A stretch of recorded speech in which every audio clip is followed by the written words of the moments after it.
our LSU. Boom! All night long. Yes.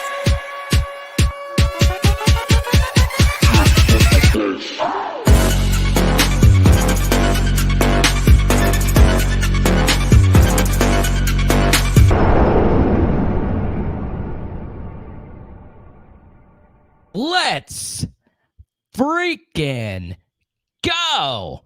Bye weeks stink, but we are always given something special after it. Since 2010, LSU and Alabama have had a bye week before playing each other. Really think about how crazy college football scheduling can get. These two teams know every year that this is the creme de la creme. We could talk all we want about Alabama, Auburn, but normally Alabama's got it locked up by the Iron Bowl. This is the game.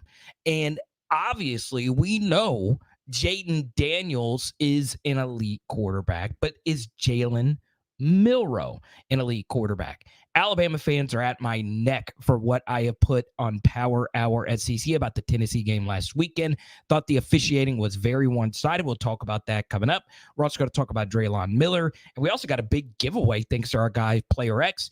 I'm giving out my favorite Mason Smith autograph card tonight to one of you watching. That's obviously pretty great. Now, I want to start off here talking about Jalen Milroe. Is he truly an elite quarterback? Well, the numbers would say no, but I will say as a first-year full-time starter, he has been very impressive. Starting off the season, I felt Tommy Rees, the offensive coordinator for Notre Dame, has not done a great job of setting up an offense for Jalen Milroe to succeed, right?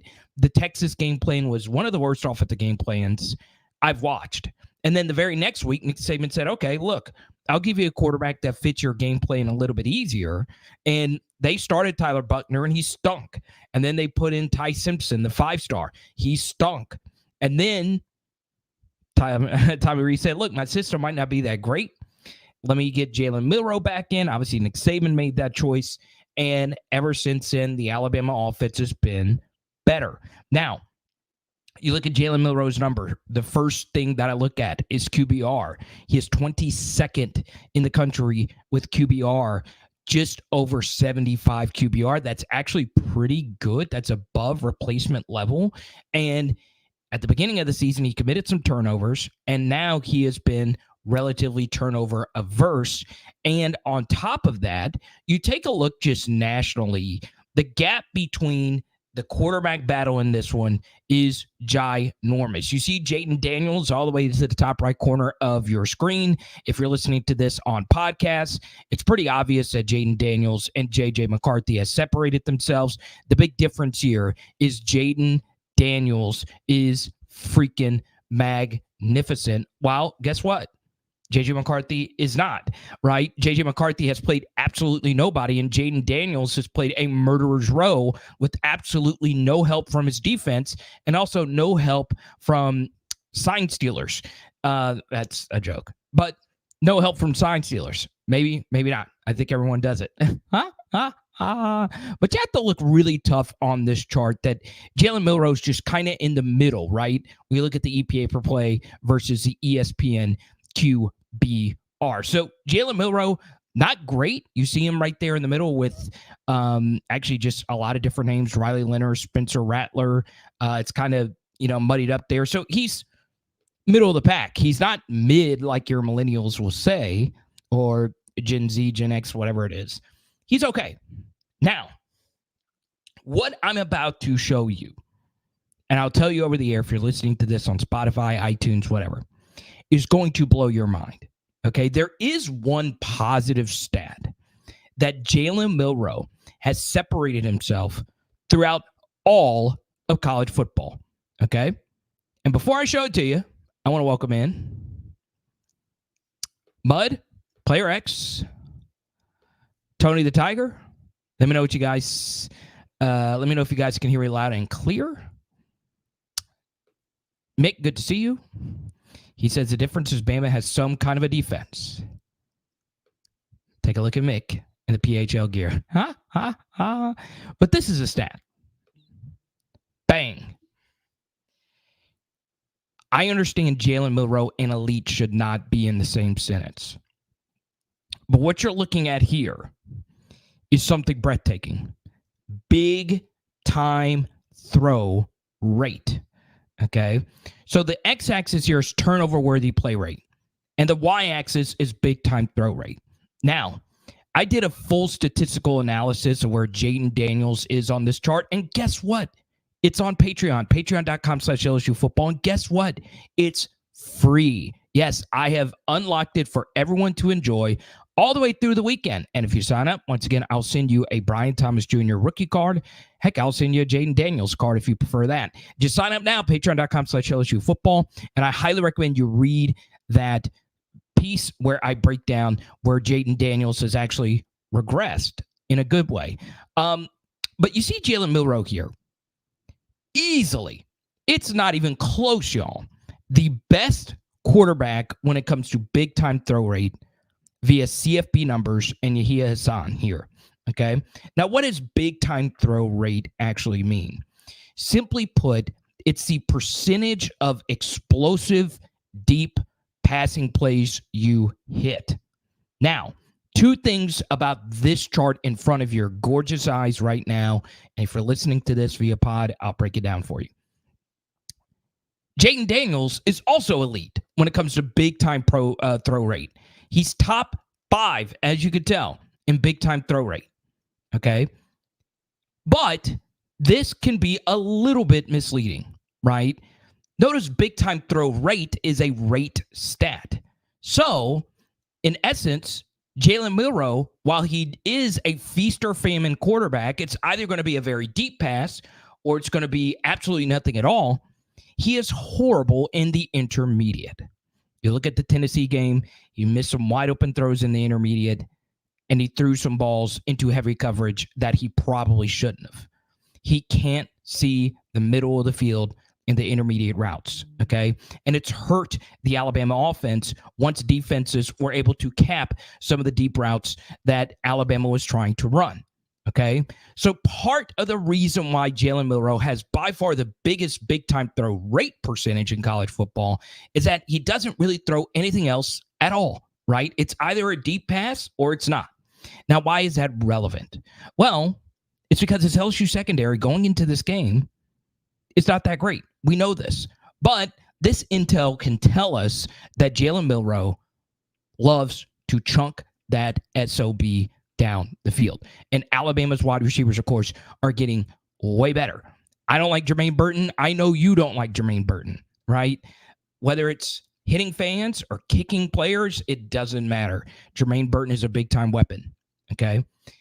You take a look at Isaiah Bond, number 17, and I know this is going to hurt the hearts of everybody in North Louisiana. Kendrick Law is starting to get involved in the offense. And anybody from Shreveport will tell you Kendrick Law has big-time speed and big-time playmaking ability. They got him on the Chris Hilton jet sweep last week for a huge gain early in that game where they were struggling versus Tennessee. So the truth here is simple. Is Jalen Milroe an elite quarterback? No. But he's very good, and we're at the point in the season right now where he is, no doubt, a top 5 quarterback on the schedule in the SEC, and he's probably the best quarterback left on LSU's schedule, okay?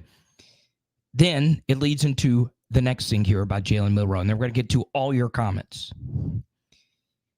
He is as good of a runner as there is, not named Jaden Daniels, in college football. So, if I'm LSU going into this game, it's simple. We cannot give up contain. We have done a not-so-great job of that this year. And we can't give up the deep stuff, okay? Live with Alabama trying to beat us 6 yards at a time. Because you know what? Milroe's accuracy can get very erratic, and Alabama's receivers can't quite catch. They've had some drop issues. And one thing about a lot of the deep stuff that Alabama has hit this year, okay, it has been quick coverage busts.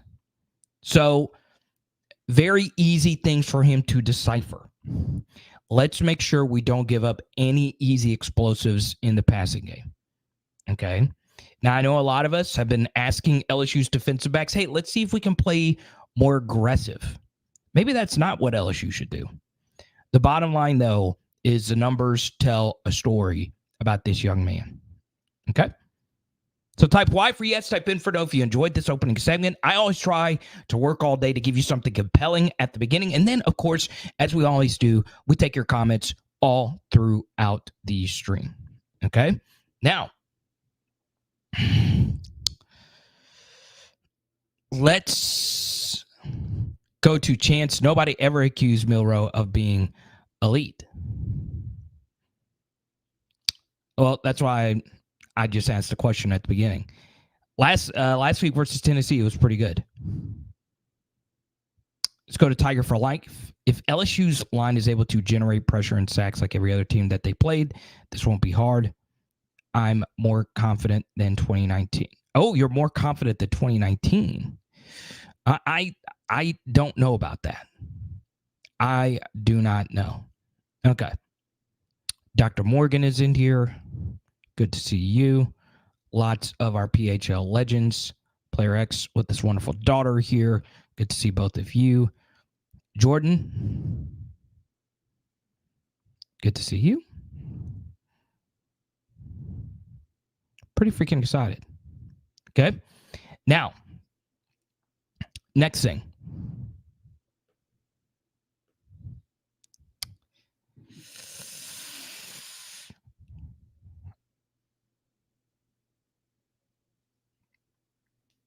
We might have some good news here.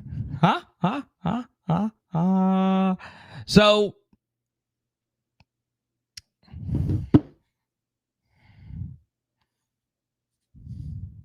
LSU just got a big one. LSU just got a big one. Y'all. Be still, my beating heart. Be freaking still. Weston Davis. Let's go. Let's go, baby. Let's go. Let's go.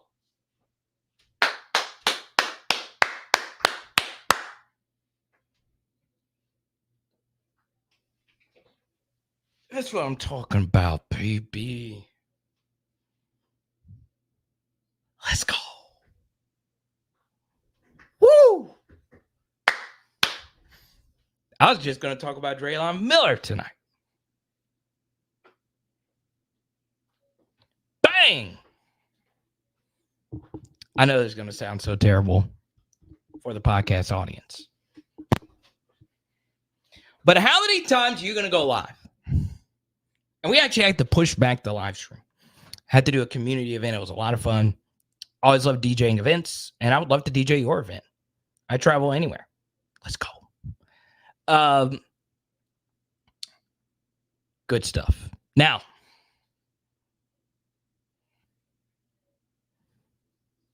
I highly recommend everyone go back and watch the Ethan Callaway, or was it the Ori Williams breakdown? Either way, towards the end, I said, do not give up on Weston freaking Davis. Biggest recruit this cycle, if you ask me. I might not be the highest rated. I haven't checked his recruiting ranking in a while. But folks, I've shared this a gazillion times over. I'm not the best recruiting insider. It's not my game.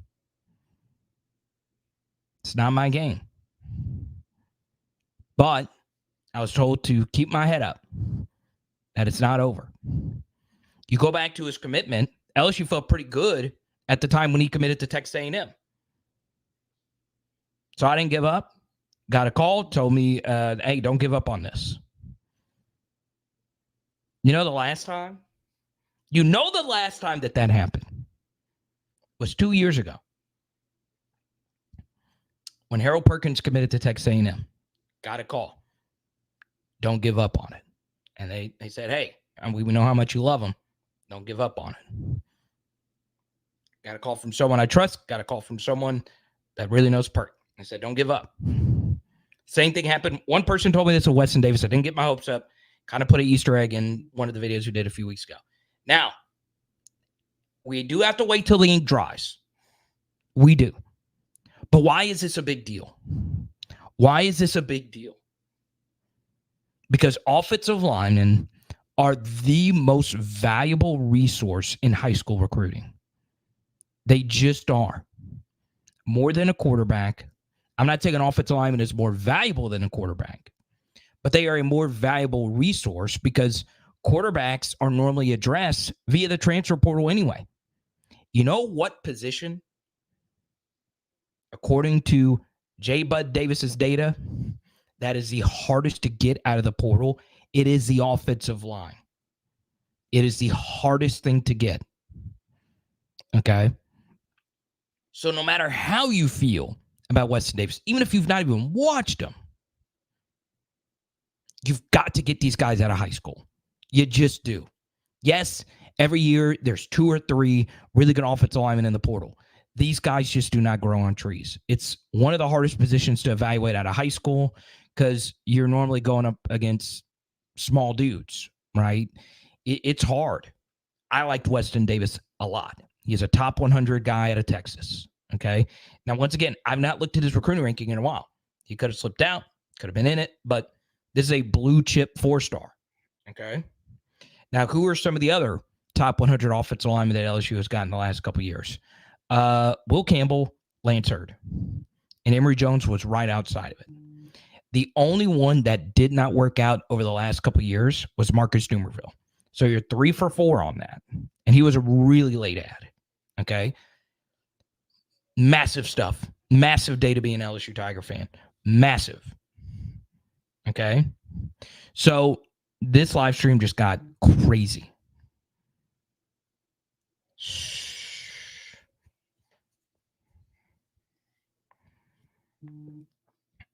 Unfreaking believable.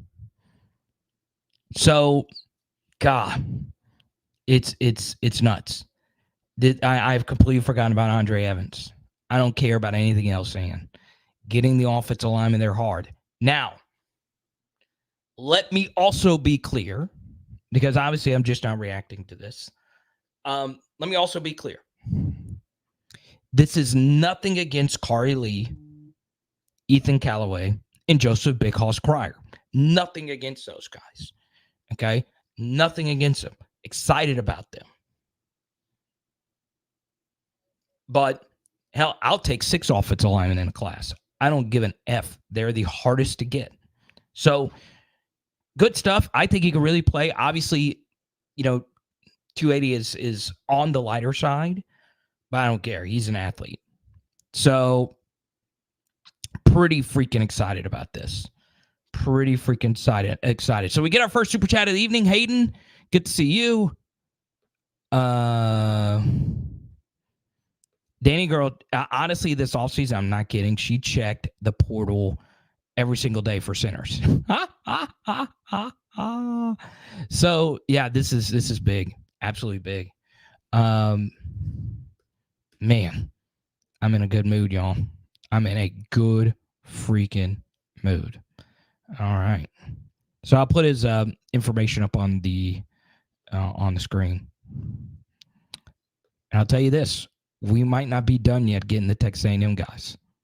Might not be done. Okay. So there you go. Weston Davis. Here's recruiting ranking right here. Man. Good day to be an LSU Tiger fan, y'all. No other way around it.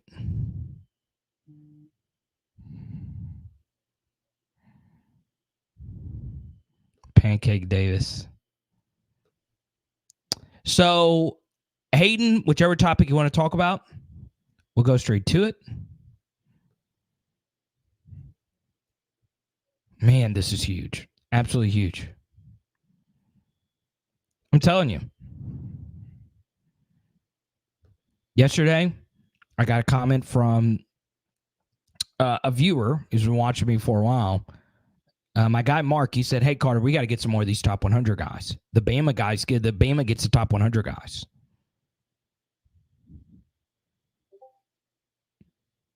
Mark, here you go.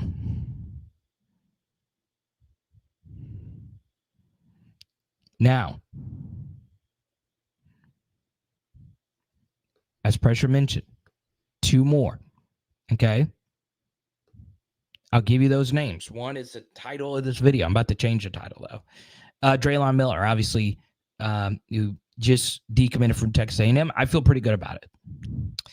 And the other is Terry Bussey, who is a bona fide 5-star.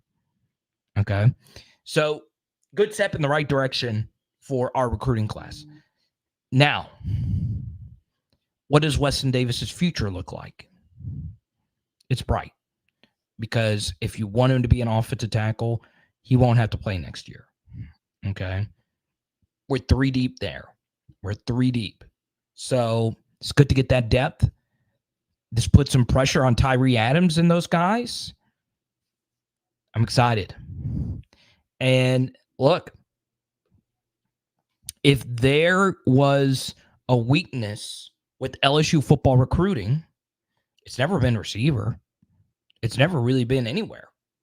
It's been on the offensive line. And who had the best offensive line reputation in all of college football over the past decade? Well, you can make a case for Iowa. You can make a case for Wisconsin. You can make a case for Bama, Georgia, Ohio State, but Notre Dame, McGlinchey, Nelson, and so on and so on. So Brian Kelly has come in and gotten this offensive line recruiting. Also give Brad Davis a lot of credit. Is a good freaking day. Good freaking day. Now, let's go to Hayden Super Chat. What needs to be LSU's number one focus versus Alabama? Okay.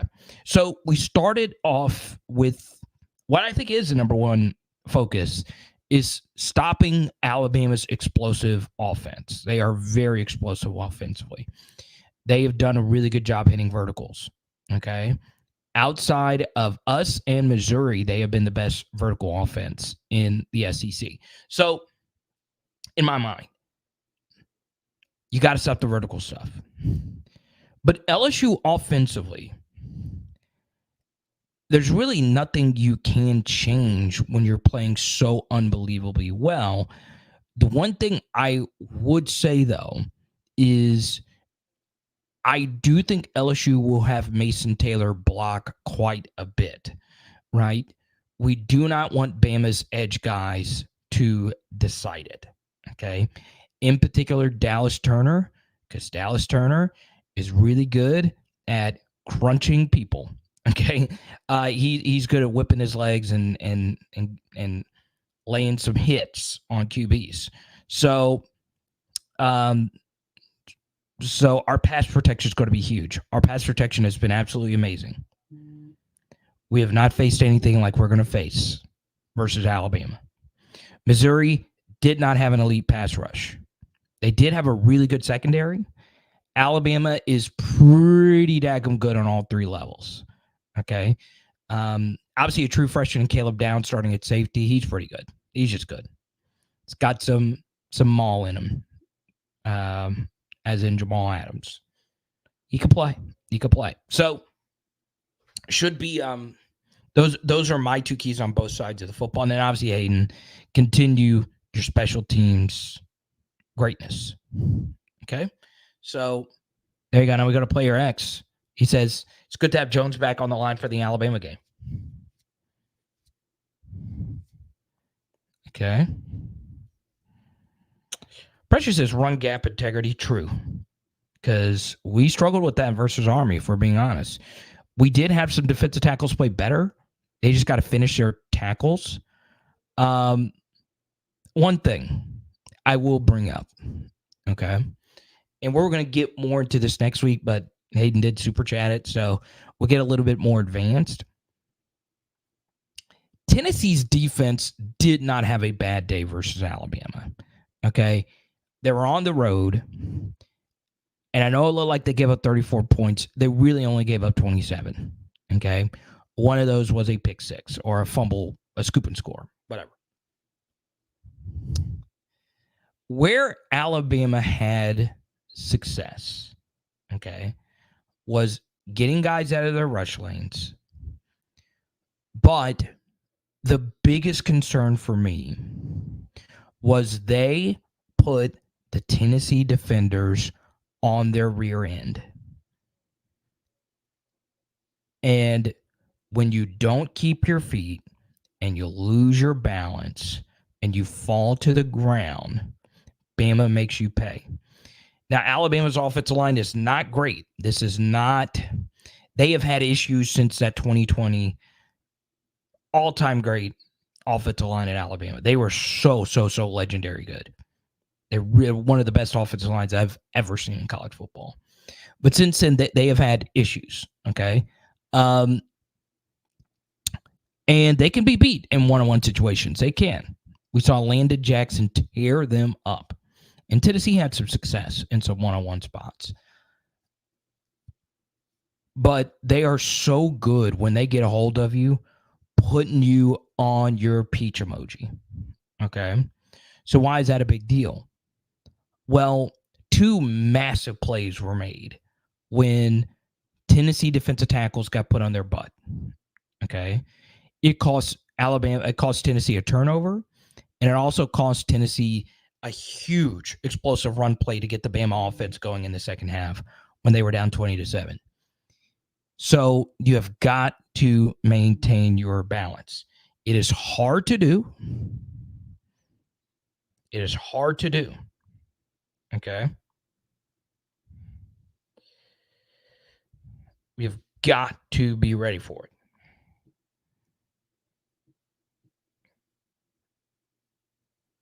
Man, I'm feeling good about life, y'all.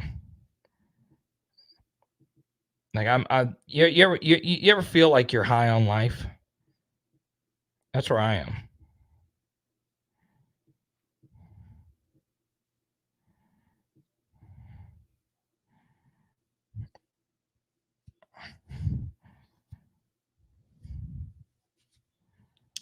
But that's what we've been doing.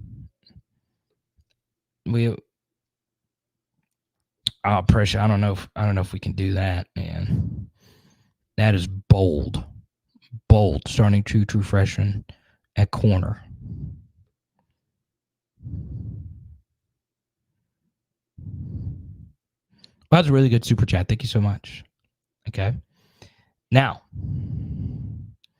let me get this. Let me change this. Type Y for yes, type N for no.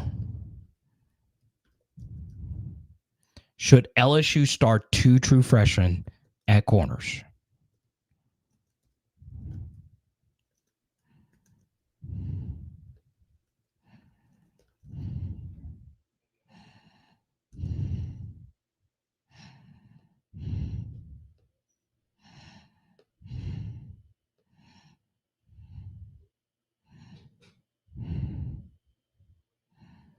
Okay. That's kind of weird. That's very weird. Let me do this. Okay. All right. Let's see. I got a text here.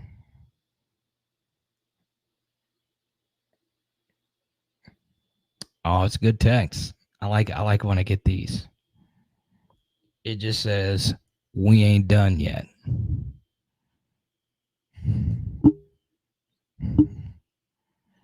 Drewski mean.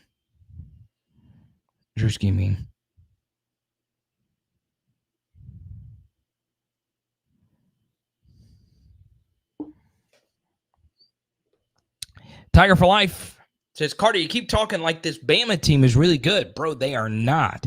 They were down 7-3 to Ole Miss at half, down to Arkansas at half, down 20-7 at half, and blown out by Texas. Okay. Let's chat about the transitive property. Jared, thank you so much.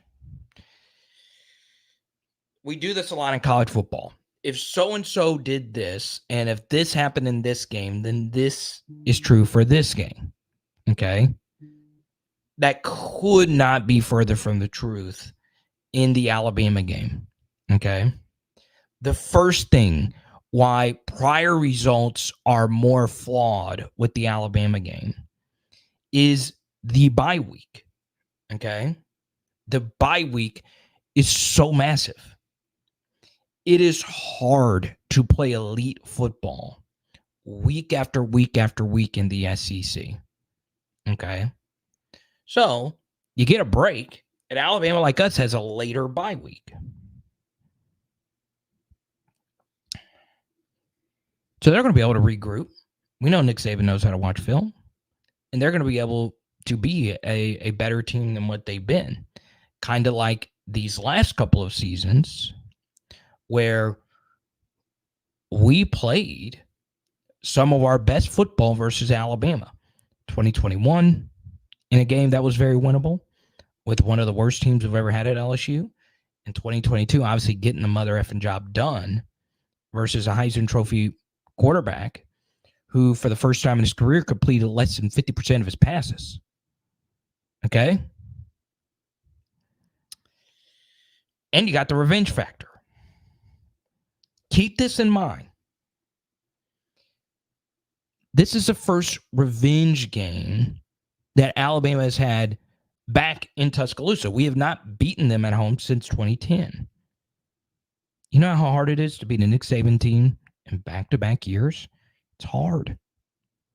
So it's not like I'm telling you that this is a top 5 Saban team. It's not. It might not even be a top 10 Saban team. Okay? They're a good football team. I mean, I know that that's not what you want to hear, but if we want to go position by position, they've got us in a few spots, okay? They don't have us at quarterback. They don't have us on the offensive line. They don't have us at wide receiver. They don't have us at tight end. And I think the running backs are pretty close. I think that's probably the closest. But they're not necessarily bad in any of those spots. And then defensively, defensive line, they have a slight advantage. They have 2 elite pressure guys. Linebacker, pretty even if you ask me. Secondary, they got us. Their special teams is elite. They've got great punters, great kickers. They're a good football team, and they're at home. They're not overrated. I don't give a damn that they were losing to Arkansas. I don't. Guess what? We struggle with Arkansas too. I don't give a dang that they struggled with Ole Miss. Guess what? Ole Miss beat us. Okay? I'm not worried. Of course, you always have that nervous energy going into the Alabama game, especially if you're going. But I'm a little less nervous because I know we're elite where it matters the most, and that's at quarterback. So I was on 104.5 earlier today, and like I said then,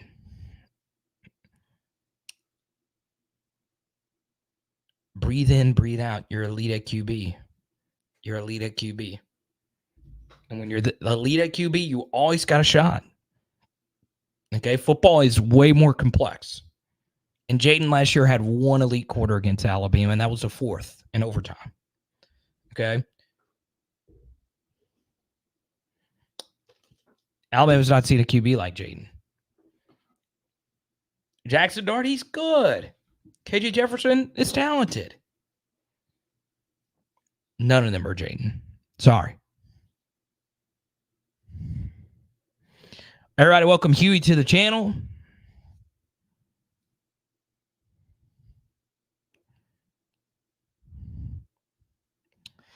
Oh, who does Huey look like? Huey, obviously, legendary Louisiana name. Were you named after Huey P. Long? Yeah, so like we mentioned earlier, Tiger for life. USF You can't count that. They weren't starting the right QB.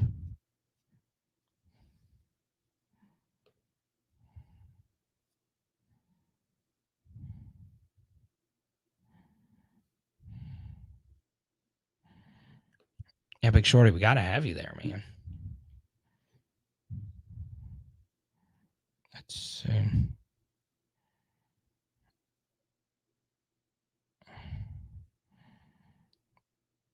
Let's go to Player X with the very nice super chat. I really appreciate you, man.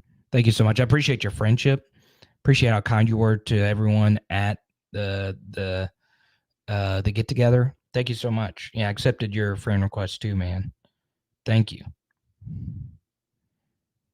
I might have to pull a Connor Stallions and leave it public on Venmo. Now that's a deep cut right there. We'll talk about the Michigan scandal a little bit later because things are starting to heat up there. Now,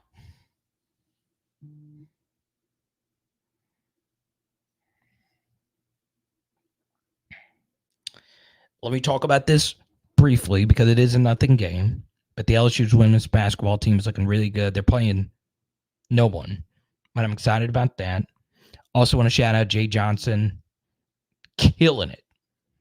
So, I keep up with the other sports as well. We're going to keep it football, obviously, especially right now.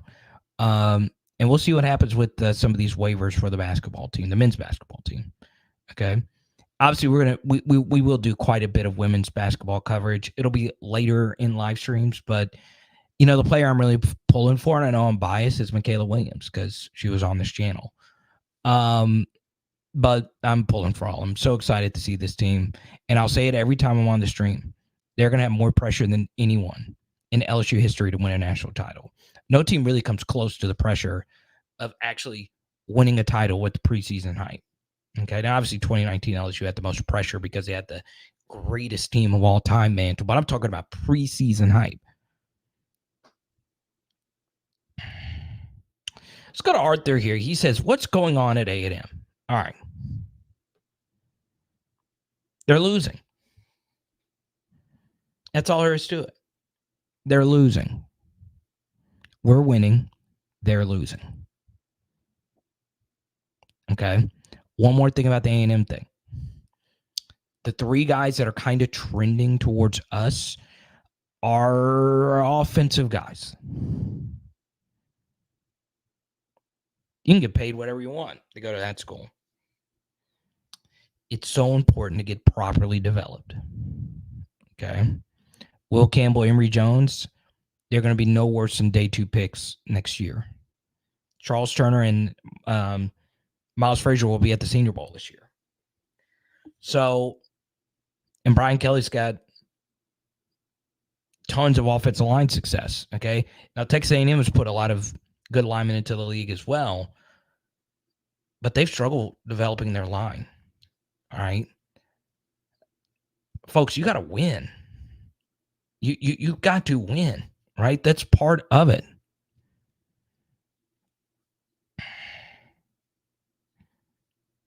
Let's go to race here. What happens if one of the available freshman quarterbacks get hurt? Then what? Who you got after that? Okay. We'll chat about this. The likelihood that, and let me get this out now as well. Sunday night, we will go live at 8:15. Okay. We normally do film studies Sunday nights at 8:15, but we will go live Sunday night at 8:15. So back to our normal Sunday night live schedule, but most of you tune in for the film study anyway. And I'll cut up some clips and put it. We'll do a mixture of both. How about that? Okay.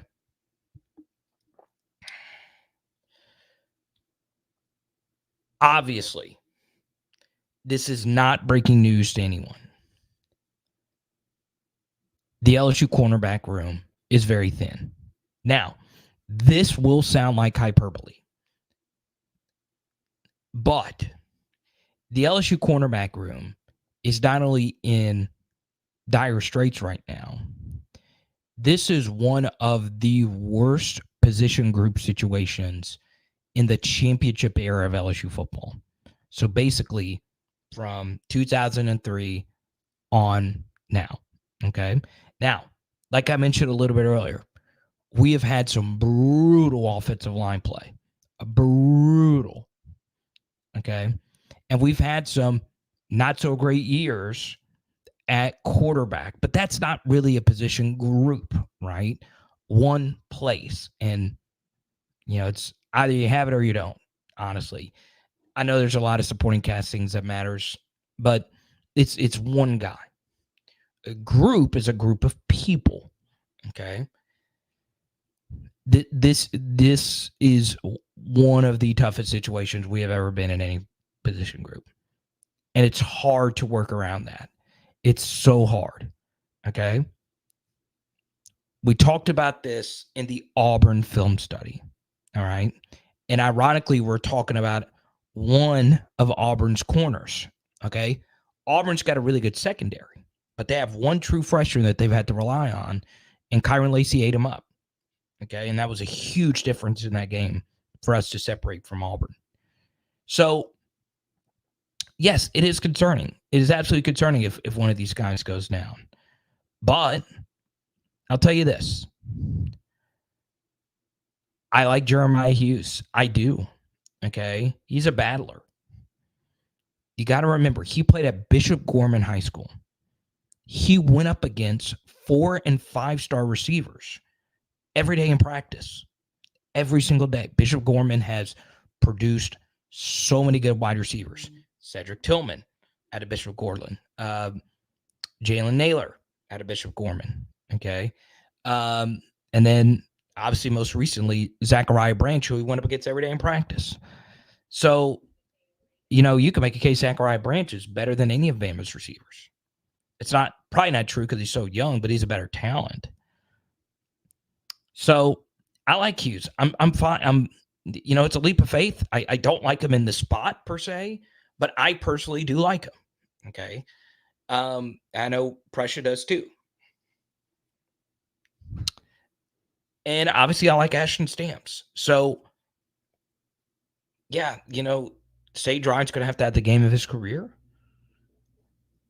We got it out of Jarek Bernard Converse last year. Who's to say you can't get it out of Sage Ryan? So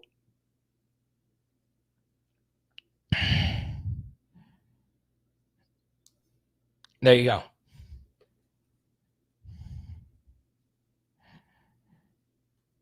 Pressure don't get me on Anissa Morrow.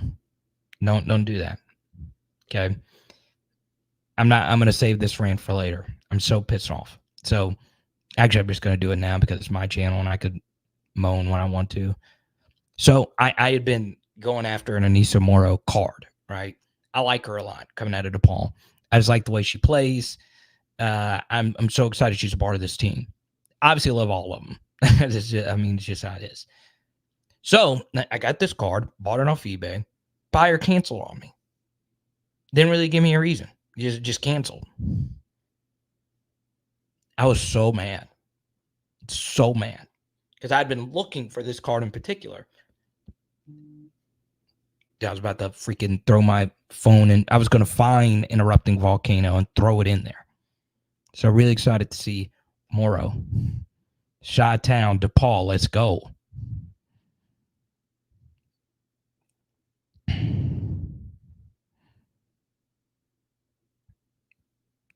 Tell him, Rich. I guess being from Vegas, he's not scared of the bright lights. That's good. That's good. Love me some Vegas, man. I love me some Vegas.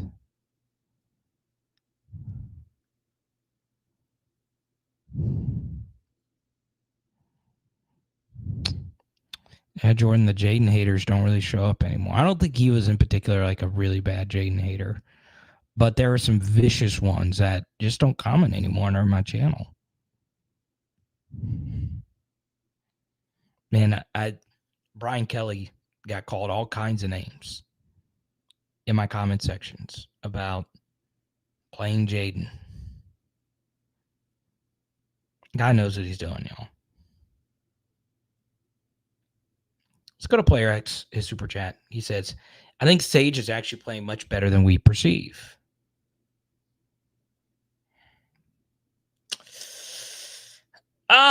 Okay. Brian Kelly is defended Sage Ryan at the podium, and he has a reason to be very positive of Sage. Okay. He's played better these last couple of weeks. I'll give him that. Now we need him to go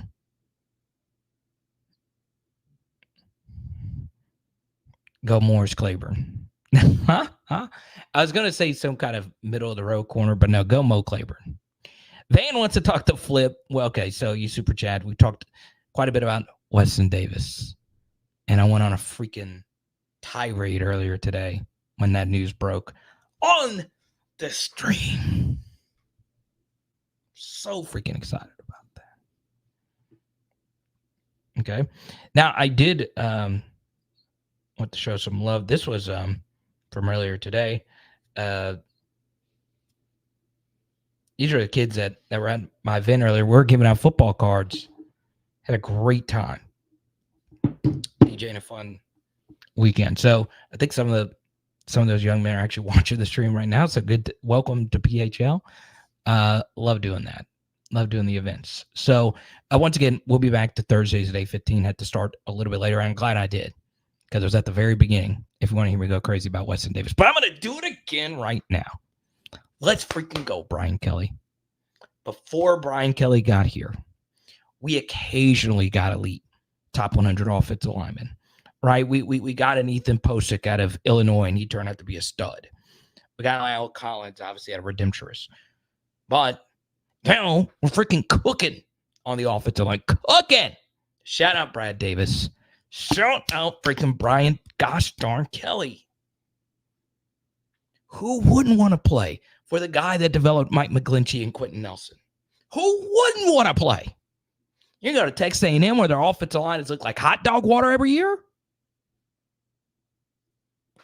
Let's freaking go. I wonder what Chase Basantis, I wonder how he feels about this. And like I always say, if you're a recruit, go where you want to go. But have fun. Does Weston Davis really want to go to a school with yell leaders?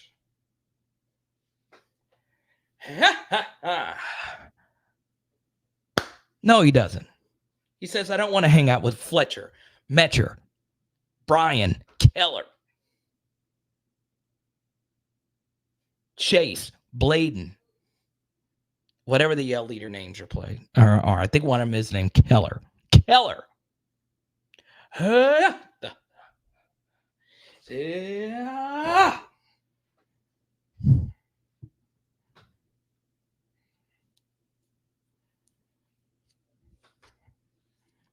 But I'm kidding. Have your tradition. Texas A&M could say, hey, y'all a chant where you're telling people to give you some Nancy.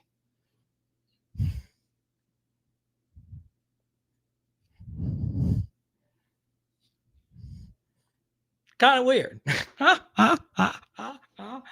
But give you some of that neck. Everyone's got their tradition. So Texas A&M doesn't want to have cheerleaders. You go and do what you got to do. But life is good with Weston Davis. All right. I don't remember if it was, I think it was the Ori Williams video where I talked about don't give up on Weston Davis. Go back if you want my film review of Weston Davis. Okay. Now, let's go to Van's follow-up question. Is he a legit 5-star? Now, this is where it gets interesting. I have him, when I watched him and evaluated him, I had him as a really good 4-star. Okay. But when I say someone is a 5-star, okay, I have got to be a gazillion % sure you're a 5-star. So, like for this last year recruiting class, I had 2 players that had what I would equate to a 5-star. Well, actually, no, excuse me. I had 0 players in last year's class that I would equate with a 5-star rating, as in that player is unequivocally going to be great. The year before, I had 2, okay, and that was Harold Perkins and Emory Jones. All right, now Will Campbell was really close. Really, really, really close. Hey, thank you so much for that. Night-night. Come on, Sissy. Come on. Go, kid. Go see, baby. Come on, Sissy. My dog wants to come hang out. So we had 2 players that I had with a 5-star grade. It was Emory Jones and Harold Perkins. Okay. So for me, I would probably have like Weston Davis like as an 8.3, 8.4, a grade out of 10. So like a 9, anything 9 or higher would be a 5-star. Okay. So yeah, I mean, he's really good though. I mean, most 8-point guys for me do turn out to be really good. But then again, I'm early. I've only done like 3 full seasons of doing every single LSU commit. At this point, you know, and obviously I wait till the senior years are over. So it's obviously a little too late for me to say, hey, go after this guy. But in this class, I've had a few people hit that 9 mark. Obviously, Colin Simmons, I know it's a sore subject. He's a 9, right? I think he's the best player in the class out of anybody. I also have a differentiating opinion on this next class of quarterbacks from most, including one that recently became a 5-star that I've always had as the number 1 guy. Okay. But I'm telling you right now, Weston Davis is a very good prospect. 6'6", 280. He'll bulk up some. And the good thing is he doesn't have to play right away.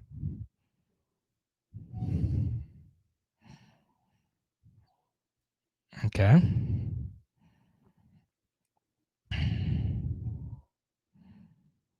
But it's a good day to be an LSU Tiger. It is.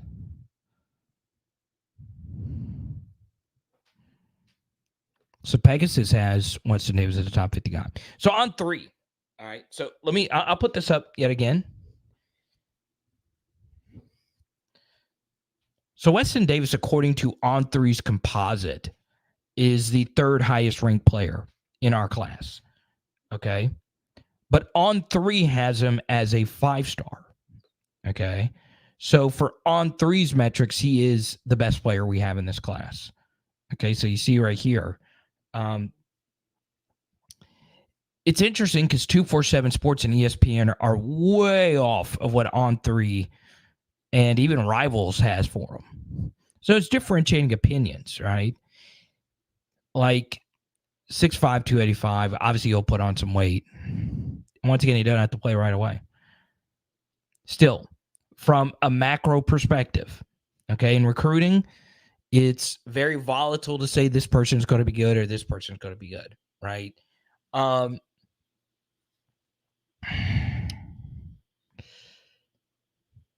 That's cool, Nitro. Good to meet you earlier today, man. Thanks for telling all your friends to come. Gave out a bunch of football cards. It was a really fun event. But yeah, it's a good day. Okay. Yeah, I don't know where the Master Blaster is. He should be excited. I think actually Master Blaster is from the same town that originally from where Weston Davis is from. I think he told me that. Okay. We do. We're missing all our Tonys. Got a ton of Tonys on PHL. The funny thing is I don't know a whole lot of real life Tonys, like in my immediate life.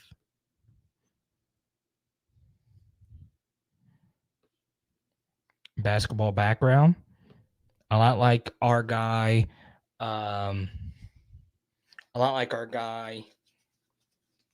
Trades Green. Let's go to Hal.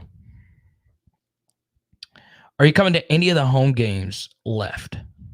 That's a good question, Hal.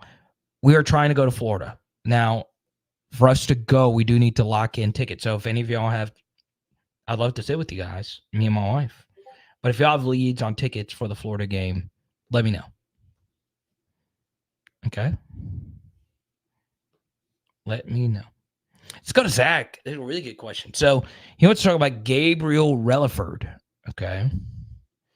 He's a defensive lineman who is committed to Texas A&M. Okay. He is a fantastic athlete for a defensive lineman. He's got some running back in him, honestly, like just the way you watch him play. Very active player. And I'd love for him to be a part of this class. So yeah, I hope so. I hope so.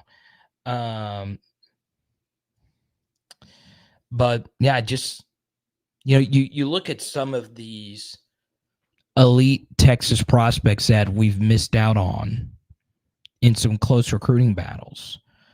Kenyon Green was committed to us, and this was a few years ago, and he ended up going to Texas A&M, and he was an NFL draft pick, really good player for them. Caden Stearns was a 5-star Texas guy. He flipped to Texas, and ironically, he was the guy guarding Justin Jefferson on the 3rd and 17 play, but he's a really good player. Okay. So yeah, it's always a good day. It's always a good day. LD88, you gotta hook me up, man. That's your city, man. Zach's in Vegas.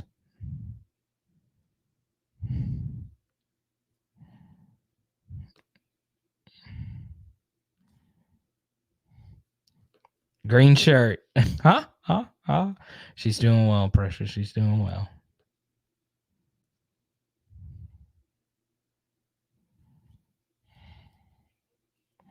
So there you go. Now, coming up right after this,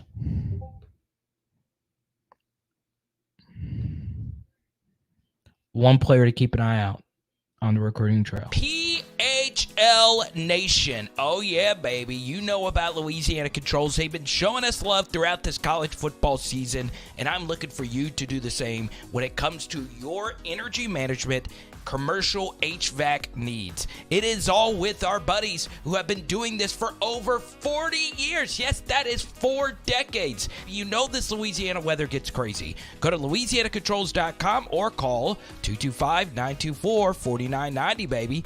Let's go. All right. I know we've brought this up pretty much every night this week, but I'm going to do it again. Okay. You want this Michigan situation to get toxic. Okay. You want this situation to get just nasty. Just muddy this whole thing up. Have people think about going somewhere else. I don't care how I don't care how you feel about sign stealing. It happens. I've shared my thoughts on it throughout this week. There's obviously an SEC team that might be connected to this. I won't get into all those conspiracies tonight. But I'm looking at this just from an LSU perspective. I want this to get ugly to where Bryce Underwood says, to hell with this. Let me go make history at LSU. All our quarterbacks have mostly been out-of-state guys. All right. I'm just saying, get ugly with it. Dan Wetzel, Richard Johnson, Paula Levine, investigative journalists fly into Ann Arbor and get the scoop, dig, like Sean T used to say on those workout DVDs. Dig deeper. And if you have abs like me, You know exactly what I'm talking about. That wasn't P90X, was it? I think it was the other one. Dig deeper. I know what the Michigan fans are going to say under this video. Well, what about all your controversies? I will never be holier than thou when it comes to LSU football.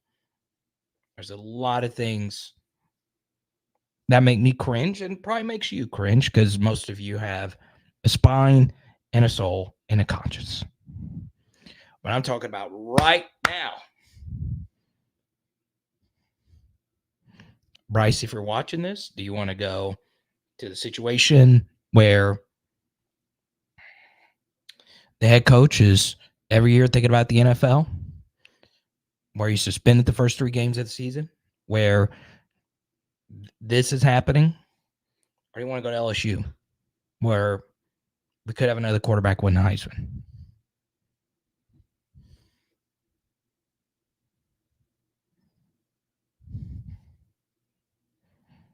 Not much of a negative recruiting guy.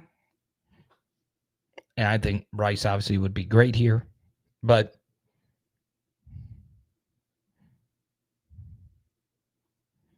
just pointing it out.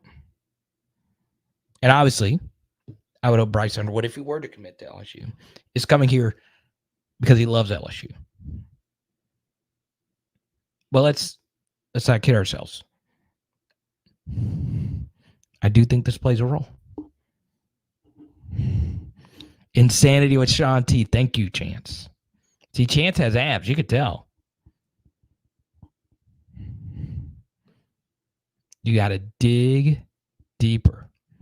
Yeah, I've gotten a lot of messages during the show. So I try to look at all of them. So, some of them are personal, sending me something about what's going on in your life. I love those. If I'm not able to respond during the stream, it's because there's a lot going on. God, this is so good, man. I'm feeling good about life.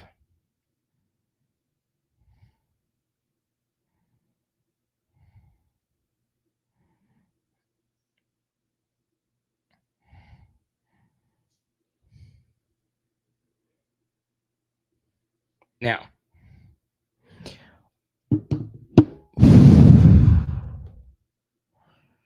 here's what we're going to do.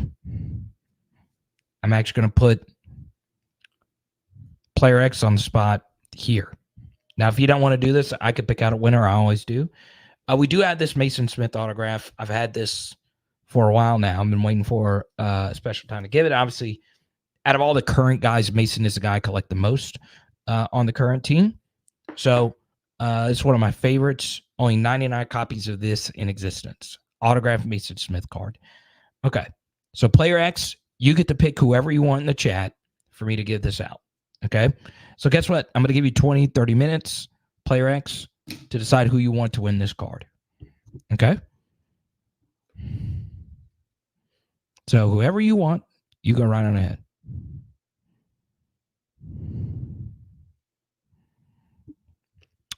JJ, it's going to be, I would say Lloyd Cushenberry. Huh? He's wearing the same jersey number. It's going to be DJ Chester. Okay.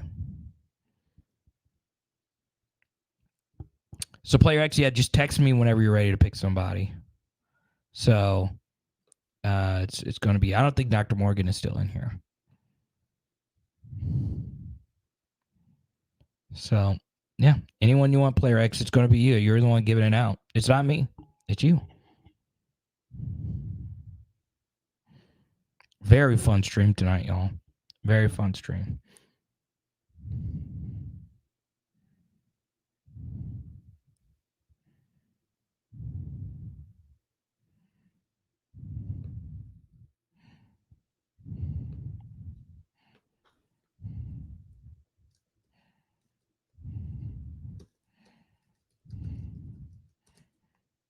All right.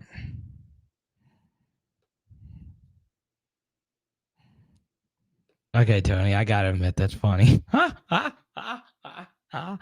No, these cards were printed last year. No, I am not the reason. I've personally never met Mason. Okay. I obviously met, a good bit of his family. But never had the pleasure of meeting one of my favorite LSU Tigers. So there you go. Ken Folk. Yes, sir. Been talking about it, man.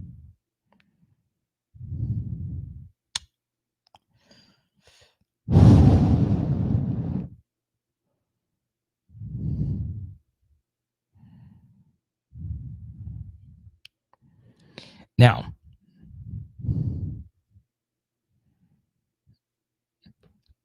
Kevin, what's good, man? Kevin, let me know. Does Texas win out? Kevin is a Texas insider. Let's see here. We got a lot of Texas fans. We got some Texas supporters, big supporters that watch this channel. So some of you know who that is. I also got a few other Texas lurkers, so that's always good. Sage is Danny McCray. Honestly, it's not a bad comp, man. It's not a bad comp. There you go.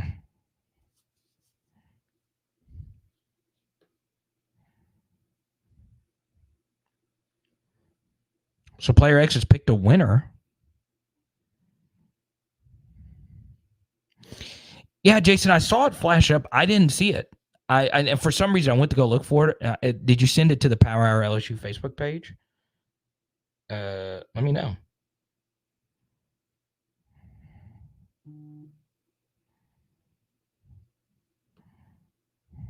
I'm sure they're excited, JJ Pierce. That's a good point. Offensive line is stacked.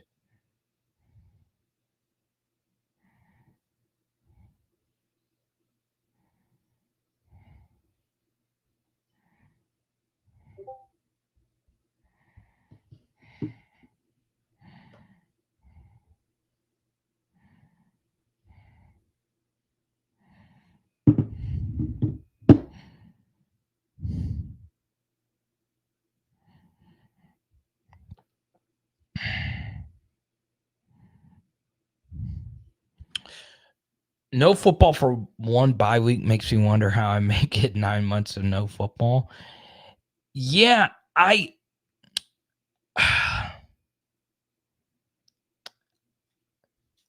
that's what makes football great.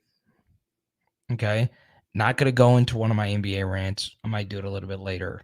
But there's too much NBA. There's too much MLB. There's too much of it. Scarcity matters. Scarcity matters. Okay? Can't go on date night every night. Once a month is pretty good. Once every 2 weeks is also pretty good. But you're talking about every night, date night? Becomes old. You get tired and going to the same places. Scarcity matters. Okay? The fewer things are, the more you appreciate it. So what seems like an abyss of nothingness is actually good for and bad for someone like me. Okay? Trust me, I get hit hard during the offseason. And look, I cover the women's basketball team. I cover the baseball team. Them being good helped. But you guys know I'm the LSU football guy. That's just, my main thing. I will say, top 5 PHL moment was Paul Skeens putting the PHL brand out there. I think that photo got viewed 20 million times. I'm not kidding. I mean, that photo was everywhere. Biggie Bull, thank you, man. Carter the Brian 3, the album. True story, and I'm not lying. Okay, I know Biggie Bull knows music way more than I do. Okay, and I did DJ something a little bit earlier tonight. I woke up at 4 this morning. Swearing everything. Woke up at 4 this morning. And like when you can't go back to sleep, you go get your phone and you start searching whatever. I just started, for some reason, searching rap. Okay. And I got into like a Lil Wayne rabbit hole. And like the deeper you look at his lyrics, it's just like he's just so much better than almost everyone. Right. Now I understand I'm a little biased. I'm always gonna show love for Louisiana. I know it pisses a lot of y'all off that he's a Packers fan, but God, some of the lyrics is like, how did a human being even think of this? Let's go to Zach Super Chat. Give us some realistic upsets to be on the lookout for this weekend that LSU needs to happen. Okay, so really good question.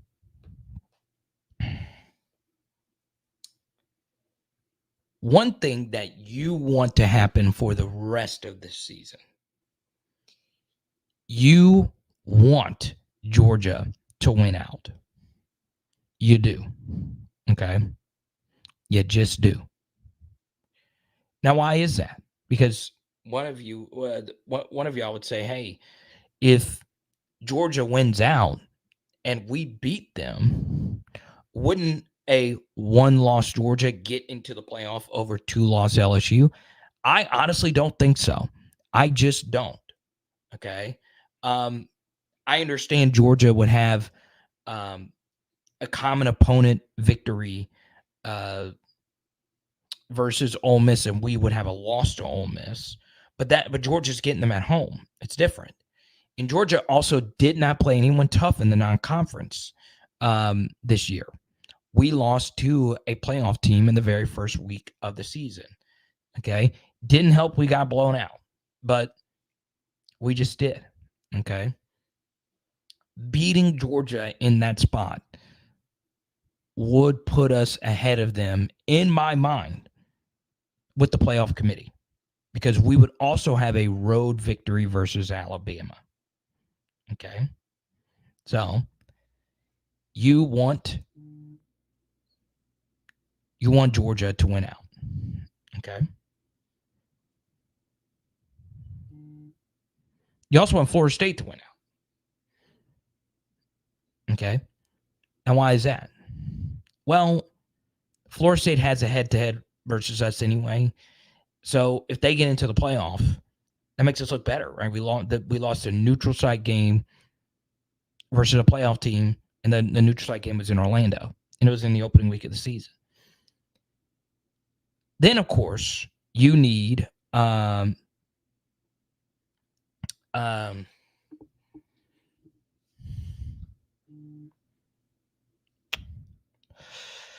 Michigan and Ohio State to lose. Okay. You need them to trip up, just completely fold. Ohio State's not really that good. Okay. So they can trip up. They can lose to Wisconsin, right? And then, of course, it would be very nice if Washington lost. Okay. So you want these undefeated teams to lose. I really do believe, though, it's a good thing if Georgia goes undefeated and we beat them. Okay. So, yeah, I understand that, you would think it's the opposite. You would want Georgia to lose a game and then play us in the SEC title game. If Georgia were to lose a game, obviously you'd want them to lose this next one versus Florida, not the one versus Ole Miss. And now we get to the ultimate scenario. Okay. This is the non-negotiable, absolutely 100% thing that needs to happen. And I saved it for here to make it simple because it's a lot of this and that and the third and all that. The one thing that you abso-freaking-lutely need, okay, is Ole Miss to lose. That's it. If there's one thing you could take away from this, you need Ole Miss to lose to either Texas A&M, Georgia, or Mississippi State. Okay? All three are losable games. They've got to lose. If they win out, it's them versus Georgia to go to the playoff.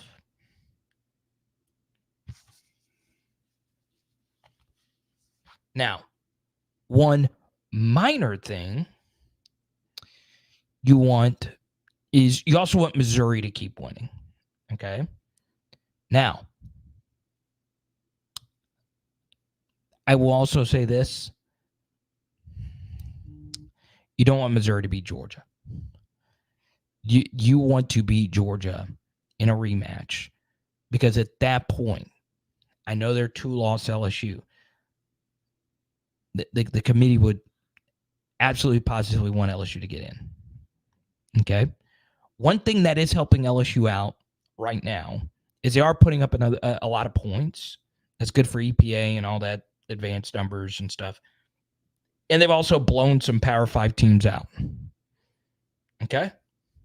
Let's go to the next super chat here. It's Robbie.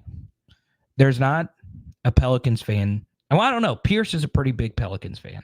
But Roby might be the biggest Pelicans fan that we have. Mike is also pretty big as well. Mike Jordan. All right. Roby, LSU better pay Coach Brad Davis. The offensive line future is night and day compared to a few years back. Good show. So, I do agree that Brad Davis deserves to be paid. Okay? Because, well, it's you have to pay people for employment. Okay? Now, I'm all for Brad Davis getting his. He makes $850,000 a year. Okay? That is an astronomical amount of money. It really is for a position coach. Now, I'm not pocket watching. That's not what's happening here. It's just he's up there, right? He is so up there, right? Now, LSU has 3 other offensive assistants that I believe make more than him.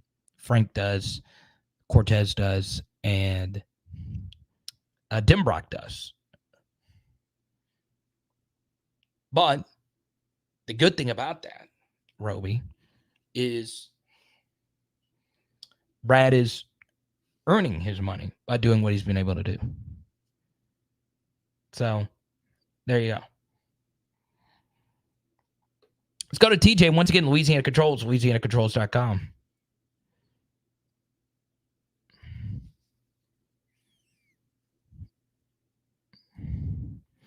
A rematch with Florida State feels like destiny. Okay. Let's just say Florida State wins out and becomes the 1 seed. And for some reason, we become the 4 seed. Okay. Florida State has a choice of where they want to play the semifinal. Okay.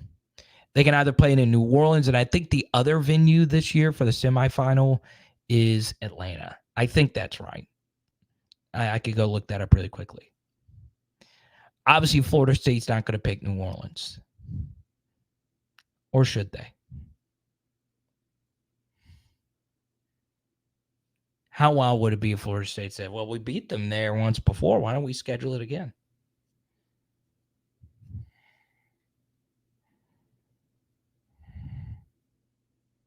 We'll talk some Pels later, Roby. So I think Roby, Pearson, and Mike Jordan are the top 3 Pels on here. I might be going to a game here in a few weeks.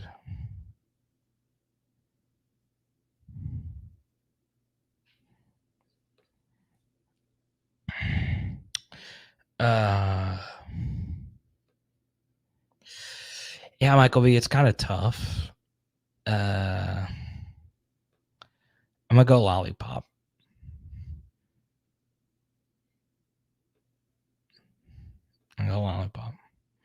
But the lyric that kept me up at night is actually something I actually got from an interview. So someone that interviewed Lil Wayne, and he was doing the interview with an athlete. And I think it was Darren Waller. He was doing this interview with an athlete. but the athlete wasn't doing the interview. He was being co-interviewed. It was kind of bizarre. And Lil Wayne didn't even remember the lyric, right? Because he has all these great lyrics, if you forget some of them. And the lyric was, and I'm butchering it because I'm going off my mind, so I should never quote the great Lil Wayne. But it's the kata.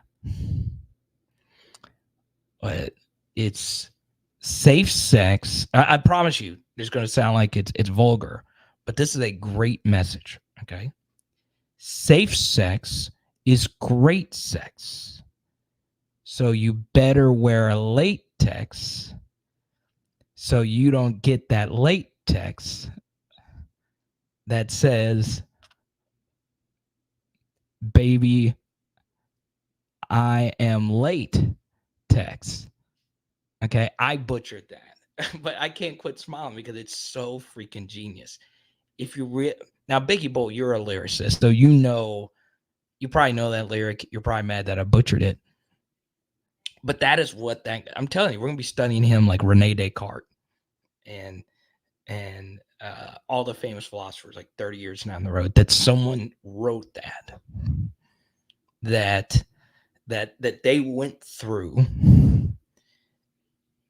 Like a human being put that together. And once again, I butchered the hell out of that lyric. But as someone who's been in music, who's softly in music, obviously, I'm not Steve Aoki or anyone like that when it comes to DJing, but my relationship with music has grown. The levels, I mean, that is hard. And I know everyone likes to group rappers in. I'm sorry. You how many songwriters could sit for hours and never put together the wordplay like he did right there? And once again, if you are a big music person, I understand that wasn't the smartest thing to do because I did not say the lyric.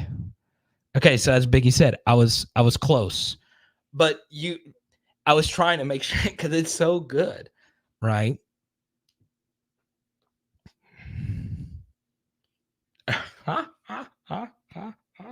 It's so nuts though that a human being could think that.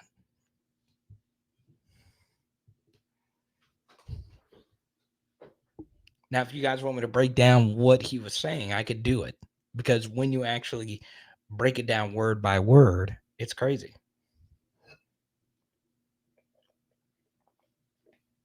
I'm also not going to do one of like these genius.com TikToks. And Genius is like a music website and they break down like every lyric, like every bar. I'm not gonna do that because I'm not smart enough. These guys are modern day philosophers. Now, some of this new stuff, not gonna get into it because the most visceral this chat has ever been was when someone said another Louisiana artist wasn't really that great. I'm not ever gonna bring it up again. Not ever gonna bring up that chat again because my chat had people from all over in there saying, "Oh, I heard someone was talking trash about this artist."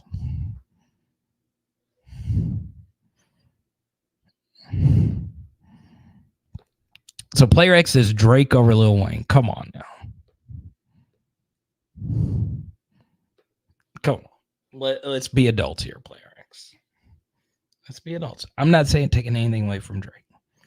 We can't have a Louisiana football channel and say Drake is better than Lil Wayne. Come on. Drake is a Kentucky, Yankees, Dallas Cowboys, whoever the winning team is, fan. Kansas City Chiefs fan. Drake is that.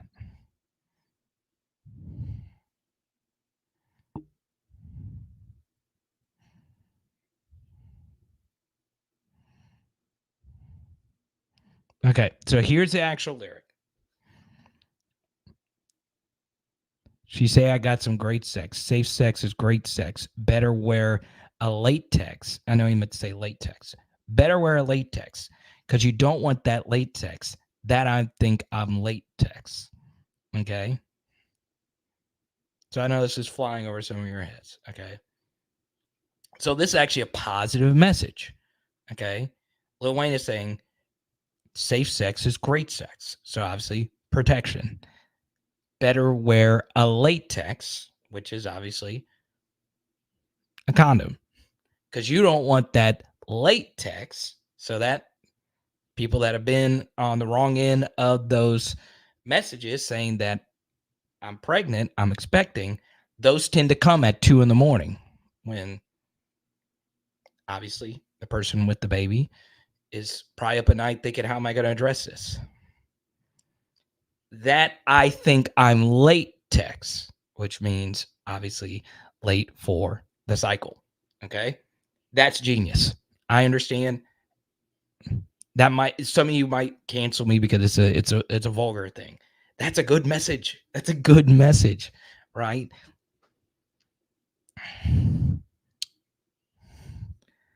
Just think about that. Just say that someone sat down and freaking wrote that. All right. It's unfreaking believable. Okay. Now, Biggie obviously works in the industry. He understands the difficulty.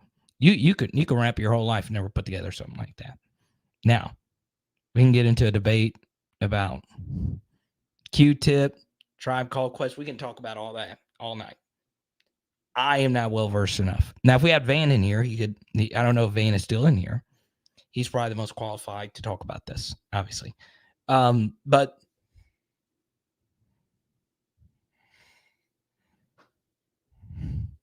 oh, so Player X was trying to troll me. Look, Drake's a legend, man. He's great. Let's be honest. My wife's a big Drake fan, which makes sense. But who doesn't like Aubrey? But once again, I'm not well versed enough to get into a debate about who the GOAT is.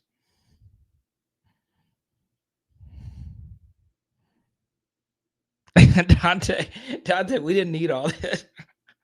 I don't mean to laugh, but I didn't expect someone to say this. Oh God, it'd be like that sometimes, man. It's a legendary lyric. But you know what's funny? There could be 10 actual Lil Wayne fans. I would consider myself a casual fan. I haven't listened really to any musical album from back to front. Okay. Just not really what I do. And like real deep Lil Wayne fans could come on here and say, well, you know what you're talking about. That's not even like a top 10 lyric. And guess what? They're probably right. It's still pretty elite. Now, we'll get back into LSU football. Okay. Dante. He's 12 years old now. Well, there you go. And it's like I said, it's not always a sad ending when you get that late text. But if you do know, those normally do come late.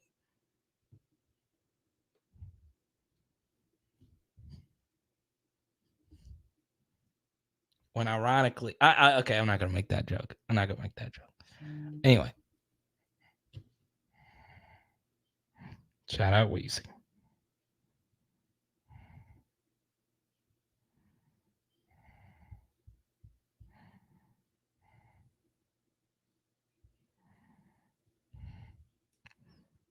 Okay. Not gonna do that, Rome. Not gonna do that. I'm not like I said, it's not my repertoire. This will probably be the only lyrical breakdown ever. Once again, I wish Van was still in here. He might still be. He's probably laughing at me right now. But yeah, Van and Biggie definitely know this stuff way better than I do. But is there a young guy that I've liked? I don't know. I'll say DaBaby's music video, Bop, is a legendary music video. And yes, legendary. Is that good? With the Jabberwockies. It was good. Okay. Now, we do have a winner for the Mason Smith green autograph right here. And I got the text from Player X, and Player X wants to give this card out to a guy who already has a pretty good collection here. But I think he deserves it. He comes to every single live stream. He doesn't miss any of them. And that, of course, is Michael B. Congratulations, Michael B. You are the winner of the Mason Smith green autograph card. Player X chose you. So congrats, Michael B. Okay. So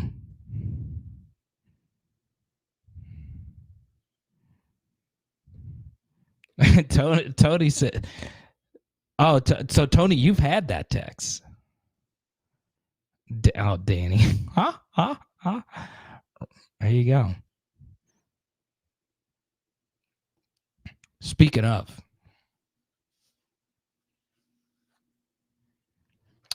Trojan or Durex or whoever, if you want to sponsor PHL, I'm down.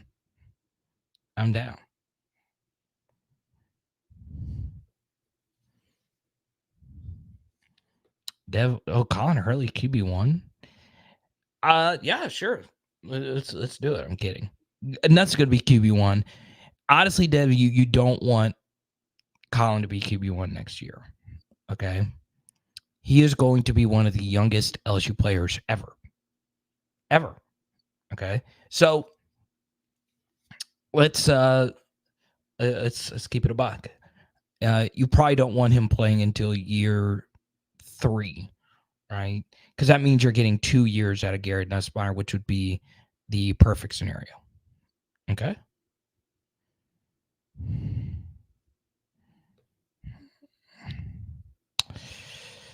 So, I guess Michael B, I'm guessing you want to give this card to somebody else. I knew that's what you were going to do.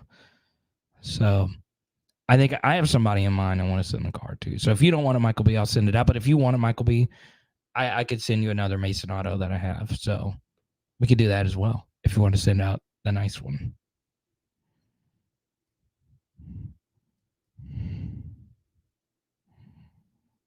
Okay.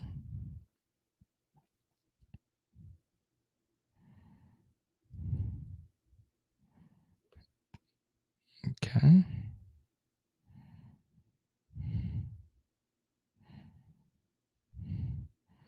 All right, I'm gonna get some weird messages from people. Hey, you're it's a PG chat. You're not so talking about sex. I'm telling you, it's the most positive message you can send to our youth. Can't be having the world that's populated. You seen gas? You seen daycare prices? Jenna, welcome to the channel. We're showing Georgia some love. We want y'all to run the table. All right. So Michael B wants to get the card out to somebody else. So we're going to give this out to Dante. I think Dante deserves it. I think Dante just said his son is a defensive tackle. So it works out. And Dante gave us one of the most hilarious moments ever on PHL. So congratulations, Dante. Michael B's generosity. There you go. Your son, Dante, will be getting this Mason Smith autograph card. There you go. Michael B, look at you. Good Samaritan. Nothing out of the ordinary. Obviously, Michael B being one of my great friends here. Cool stuff. So, Dante, I know you're in the chat. So, Dante, send me a message, and I'll get it out. Make sure your address is still the same.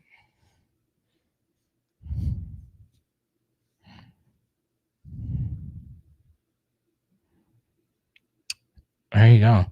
I'm not gonna lie, that was definitely a top 5 funniest moment.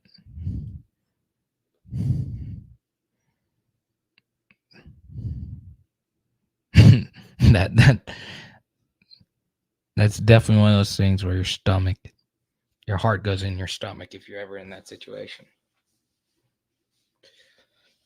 All right. Let's see. What is the player X said Dante was someone they was thinking about anyway.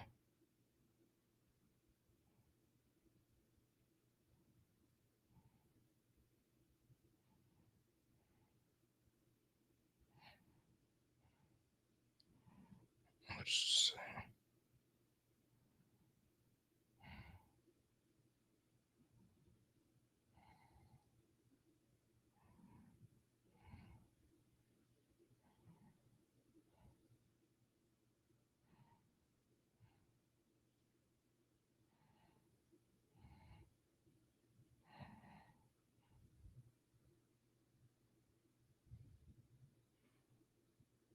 Checking out some of the messages you guys sent here.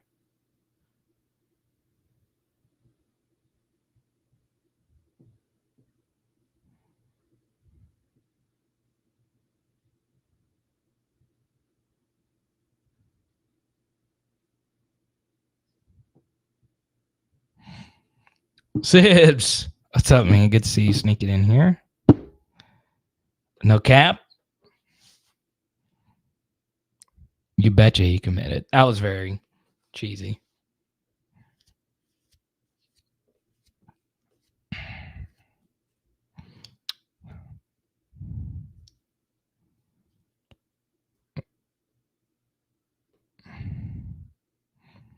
So there you go.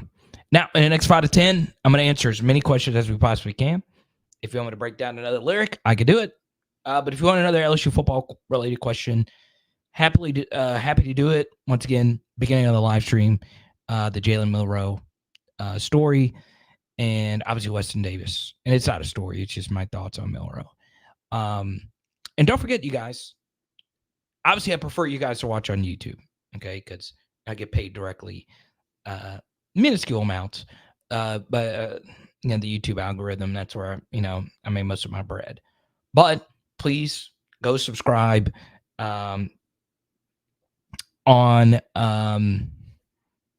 Spotify and iTunes. Those are the big ones. James, good to see you. Chris, good to see you. Booyah. There you go. Yeah, you actually have an offensive lineman avatar. That's cool. He might be a snapper at some point in his life.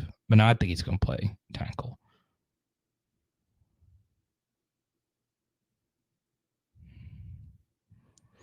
But yeah, Colin Hurley is so young, right? I still talk to him some.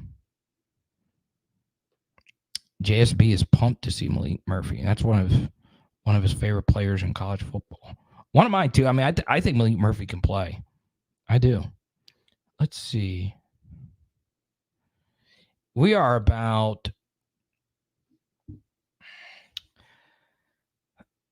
I'd say probably about 25 away from giving out. We'll give out another Mason Smith auto tonight. If you prefer Malik Neighbors, we can do that as well. So another 25 in supers, and we'll give out another auto tonight.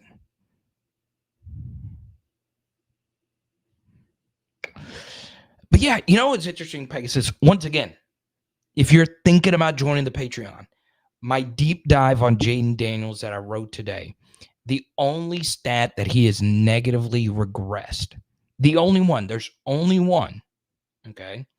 I wrote about it on Patreon. It looks negative, but it's actually a positive. Those that have already read it, I would like to think that you guys enjoyed it, but it's free for everyone. I unlocked it for everyone. I want you guys to see what it's like to be a part of the Patreon, right? And you'll get to see what some of the deeper breakdowns we do on there. It is free. It is unlocked. It is for you to consume. Okay. We talk a lot about what the analytics are telling us about Jaden Daniels. Okay.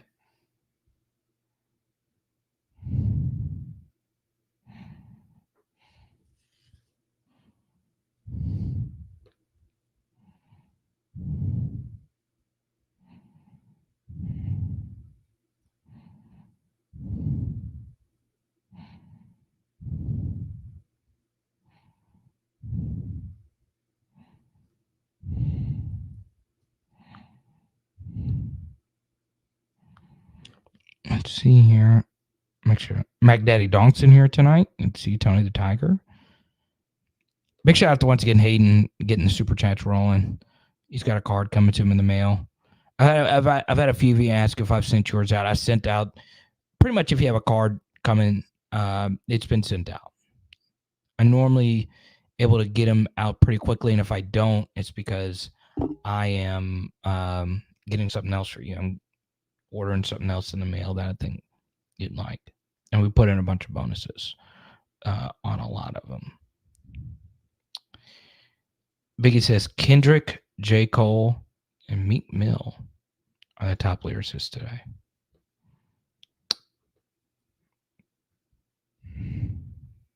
Serve sandwiches, man. That is just such a visual. But once again, not the guy to break down an album.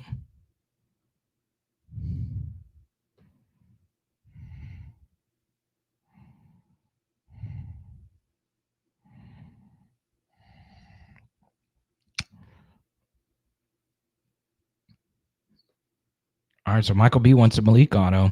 If we get 20 more in supers, well, I'll say Michael B and Malik auto. I'll probably send it to him anyway. Huh? Here's the thing, though. It's my last one, so I'd have to go buy another. I always like to have one ready to go. Right.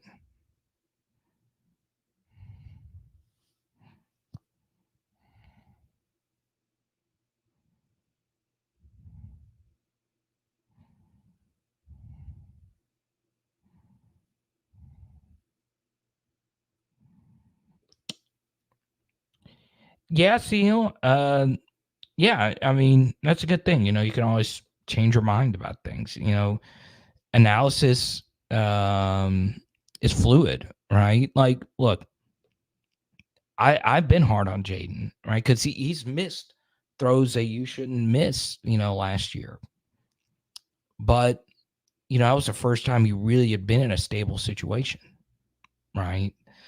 A good sign of that Arizona State being so unstable, situation being so unstable, was how many really freaking good players they had. Okay. Really freaking good. There you go. So, Michael B., you're getting it, man. I'm going to send you a Malik auto.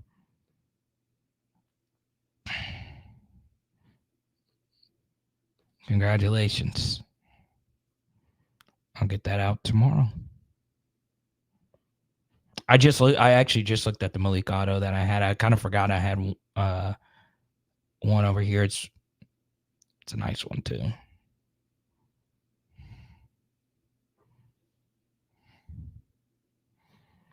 Or was Michael B talking about a Malik Murphy autograph card?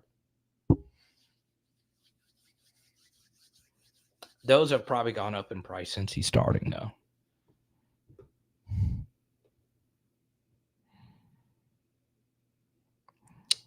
Yeah.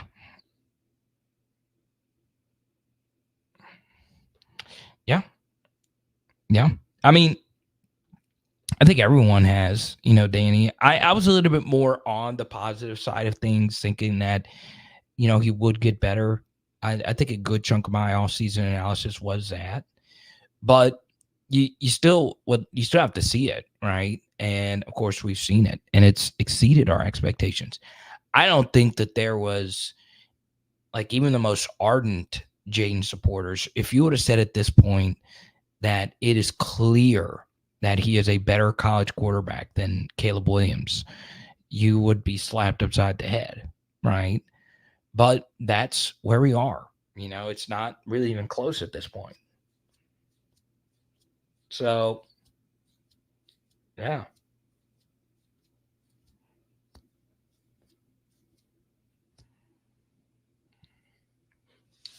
But, you know, I go back to this. All right. You've got to have stability. You just do. Now, a lot of our offensive success is because of Jaden.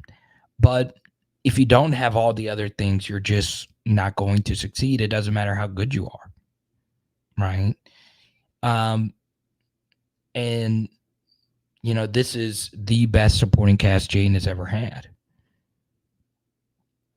he's never not had good receivers to throw the football to. That's never really been the case. He's always had a pretty elite weapon, right? Pearsall is the best receiver at Florida, and he's having a massive year. Johnny Wilson was at Arizona State. Obviously, Brandon Ayuk and Frank Darby his freshman year. Obviously, Ayuk is one of the 10 best receivers in the NFL right now. So, he's always had talent. You just got to have a line, and you got to have a head coach, right? Herm Edwards was just bad. No other way around it. And I like Herm. I actually met Herm in Tiger Stadium.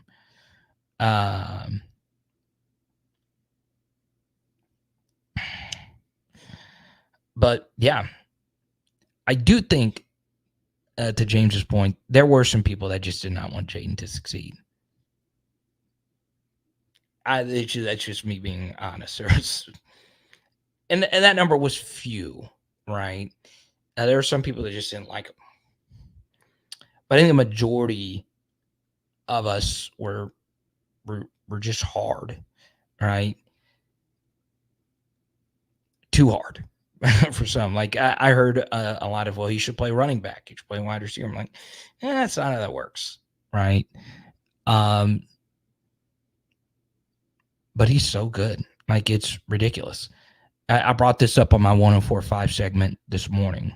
And I like going on 104.5. It's fun being on the traditional radio again. I keep going back. Like, there's so many Jaden plays that just really stand out to me.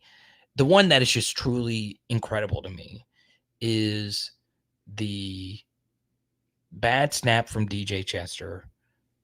And once again, he's a true freshman. I'm just pointing out the context of the situation. So third string center, you get a rough snap on a third down. And then he missed a block on the linebacker. So it's Jaden versus Missouri's best linebacker. And he couldn't run around him. You have to run through him. And he ran straight through him easily. And then hurdled his own player. And kept going. There's just not. There might be 10, 15 humans on the planet that could do that. Like Josh Allen could probably do that. Jalen Hurts. Lamar could do it. There's not many people that could pull that off. Like, that is just so ridiculous, man. It is so ridiculous. Like, that's not even just an athleticism thing. That is a want-to thing. Like, some people get that ball and just kind of eat it.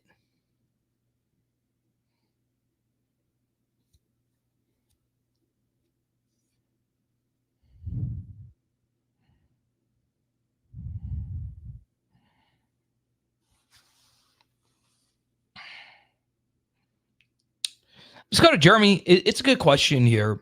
What are the chances that BK is trying to hide his cards with all the drama with no DBs? Yeah, could there be some mind games going on? Yeah, Jeremy, but y'all, this is just the truth, okay?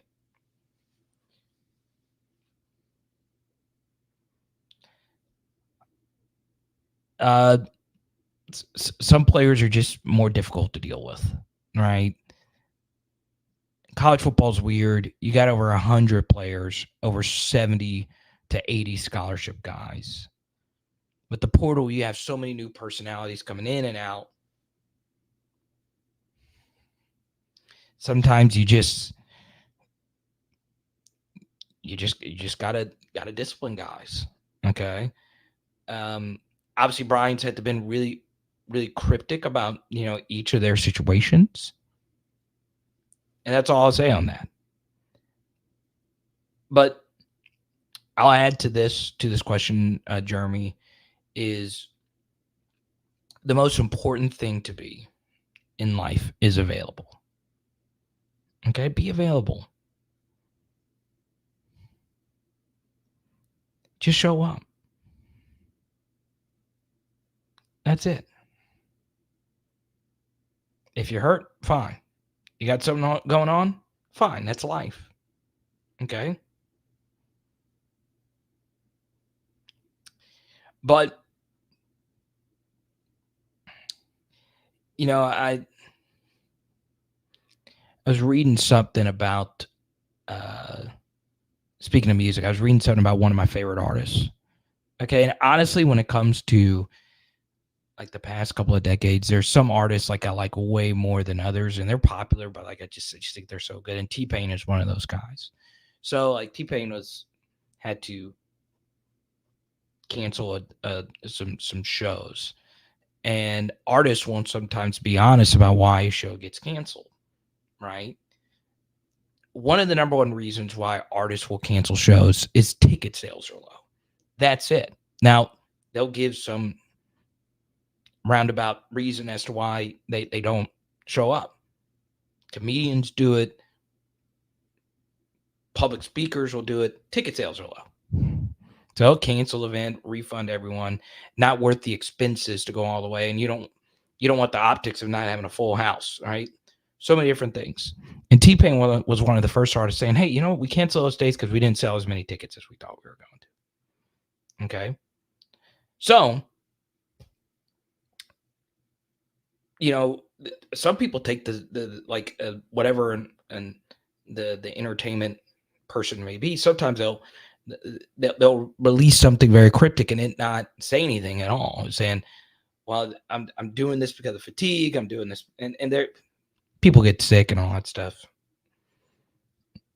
But oftentimes it's because the ticket sales aren't there. Okay. And why do I bring that up?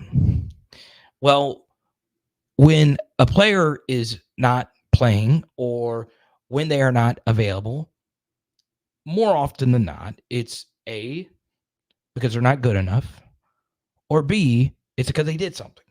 Okay. Just because Brian Kelly says publicly, hey, I can't get into the reasons why they're inactive. More than likely, it's not a mind game versus Saban. And it's more than likely not because Brian Kelly dislikes this guy. Okay. If anything, he wants as many corners as he possibly can. Okay. Dante, please send me a message before you go to bed so I can get this out.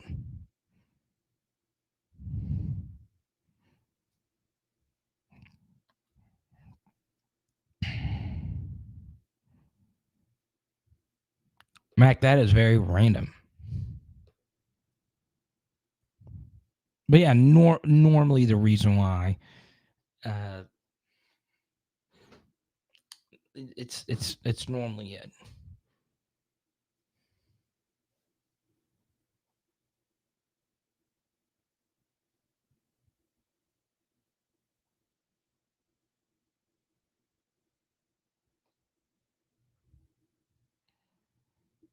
Let's go to James' super chat.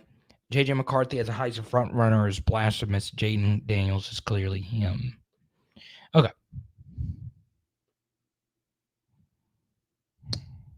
So let's put this back up here.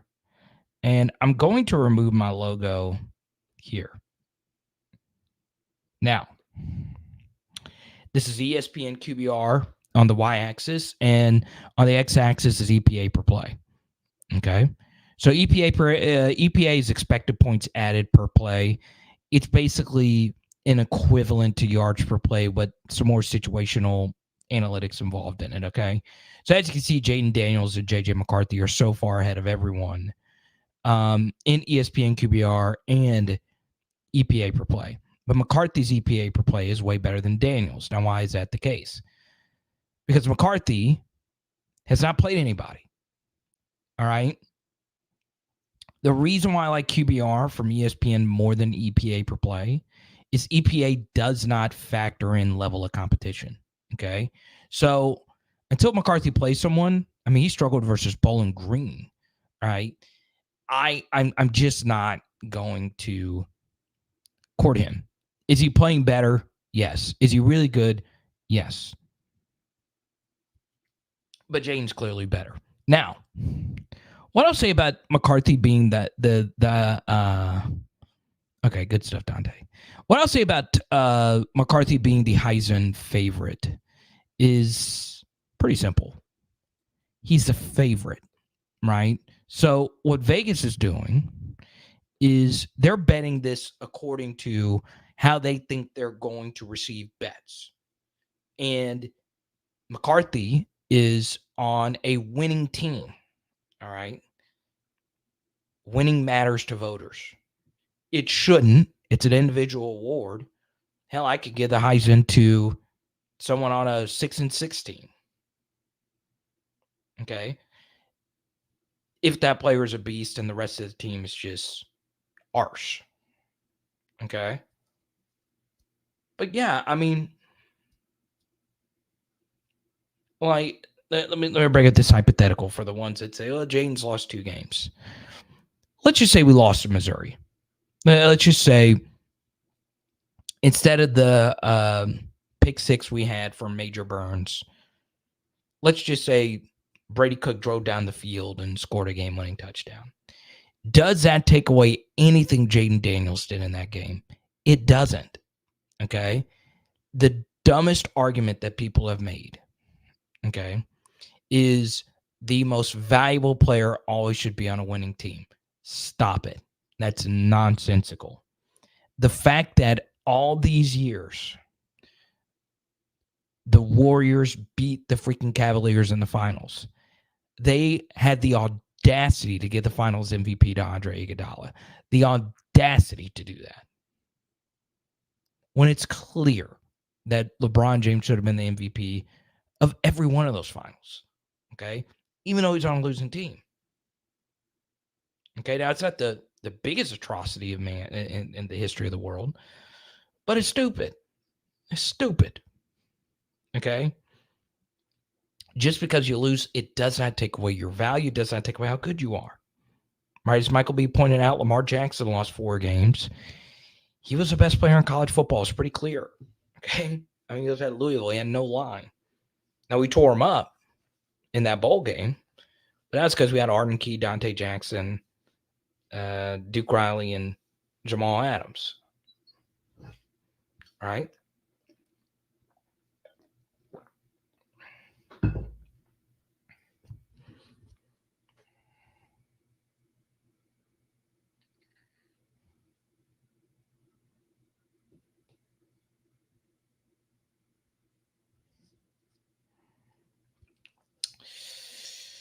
So yeah, I'll tell you this. When it comes to sports, the way we overrate winning drives me nuts, right? Of course, winning is important. Of course, winning is the most important thing.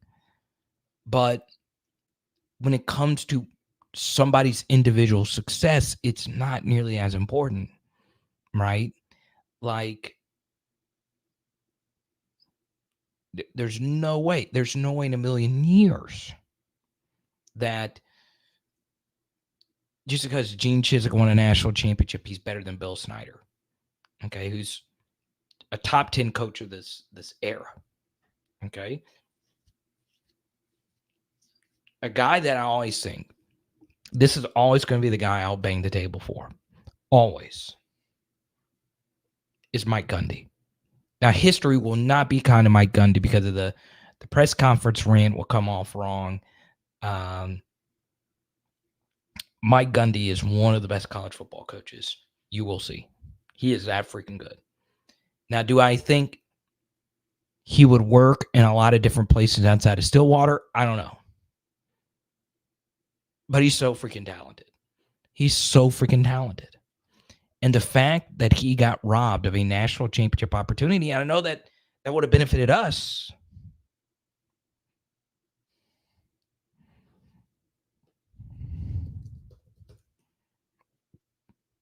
Mike Gundy is absurdly good at coaching. Absurdly good. Not just kind of good, absurdly good at coaching college football. Okay? Once again, I don't know if he'd work somewhere else. I would like to see it, just to see it. He's only 56. I could see it. But he played at Oklahoma State, and he's been the coach here since 2005. He's so good. He's so freaking good. Okay?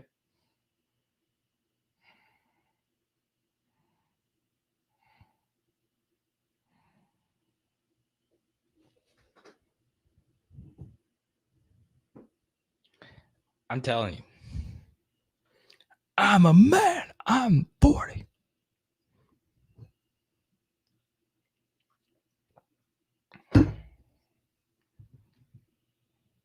He's a beast, man.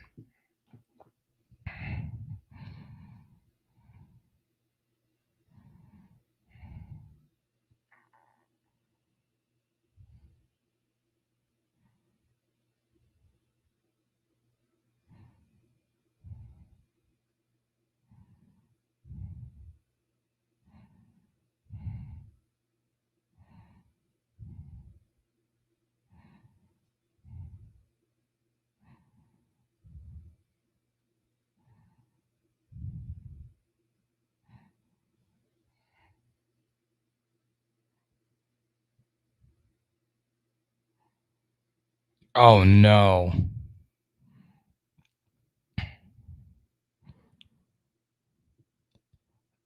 There's no way. Huh? Oh, the Buccaneers had a chance to catch a Hail Mary to beat the Buffalo Bills. Y'all want to do another Hail Mary breakdown? We did one last week. I actually can't. I don't want to mess with the NFL.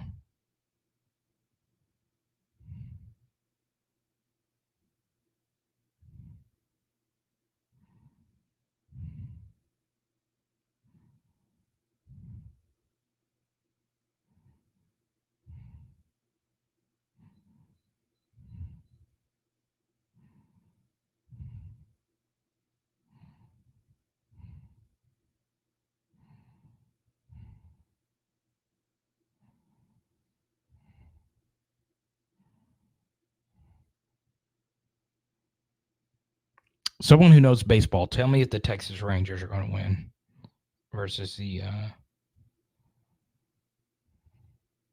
Diamondbacks.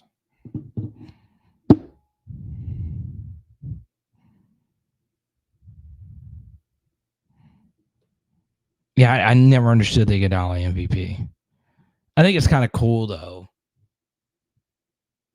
But still.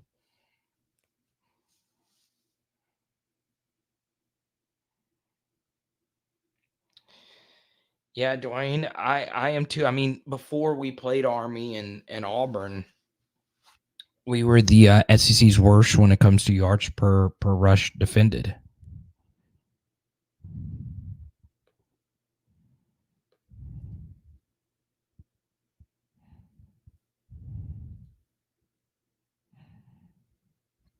Yeah, Pierce, it's essentially it, man.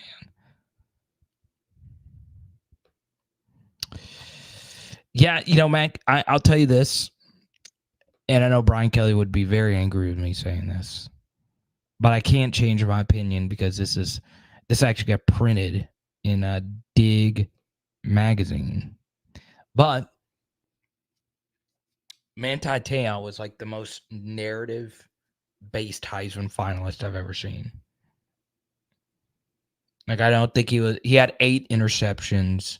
A lot of them were like just straight to him, lucky deflections. And he wasn't even like top 15 in like tackles.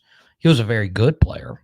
And he was definitely, I'm fine with him winning the butt kiss when he won it. And obviously there was more to a story outside of that Heisman run. I thought the documentary was really good. But Jadeveon Clowney should have been in New York that year because that was his sophomore season, I think. But you had the Notre Dame narrative going on, right? And Manti was a beast. He was a really good player.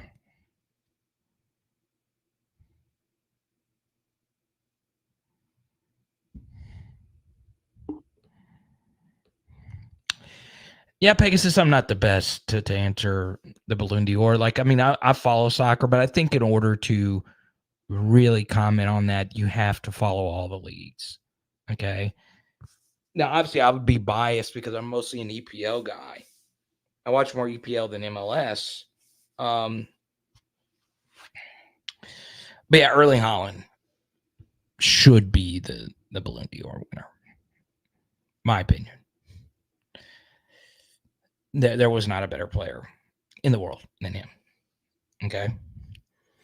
Now, obviously, Messi was the story, and I could understand some reasoning behind giving Messi the award because he was, basically one of the few players that decided not to take all the money, which would have been a crazy astronomical amount of money. So I would give it to Erling Haaland, as much as I hate to say it, for a City player. But yeah, he's great.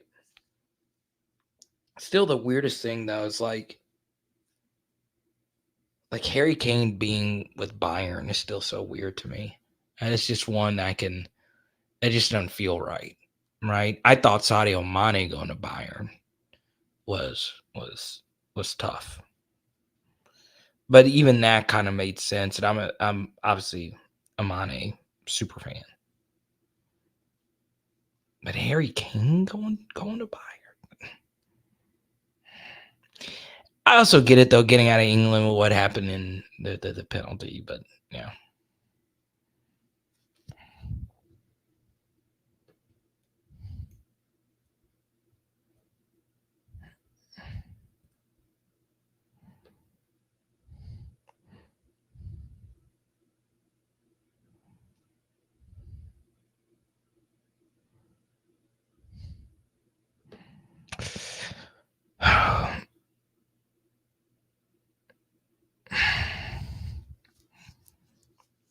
I'd actually feel really bad for him.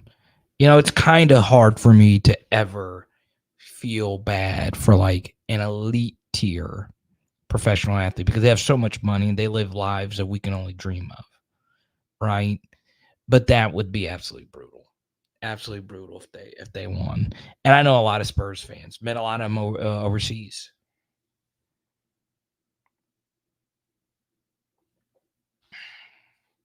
It would be funny, but also that's tough. You have to admit that's brutal. That's brutal.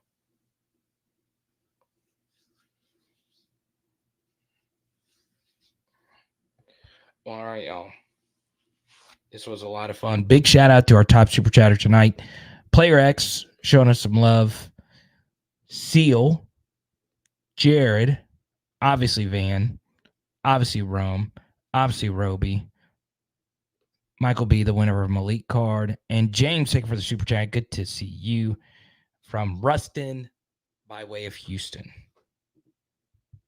Congrats to Dante and Michael B, our big card winners tonight. We'll do it again next week. Thanks to Player X for showing some love, getting us this Mason Smith card to give away. That was a good thing.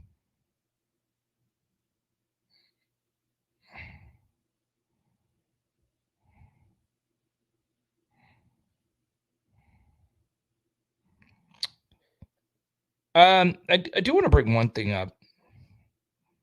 I want to say it towards the end. Okay. I am devastated on a very serious note of what happened with the Northwestern football program. Devastated.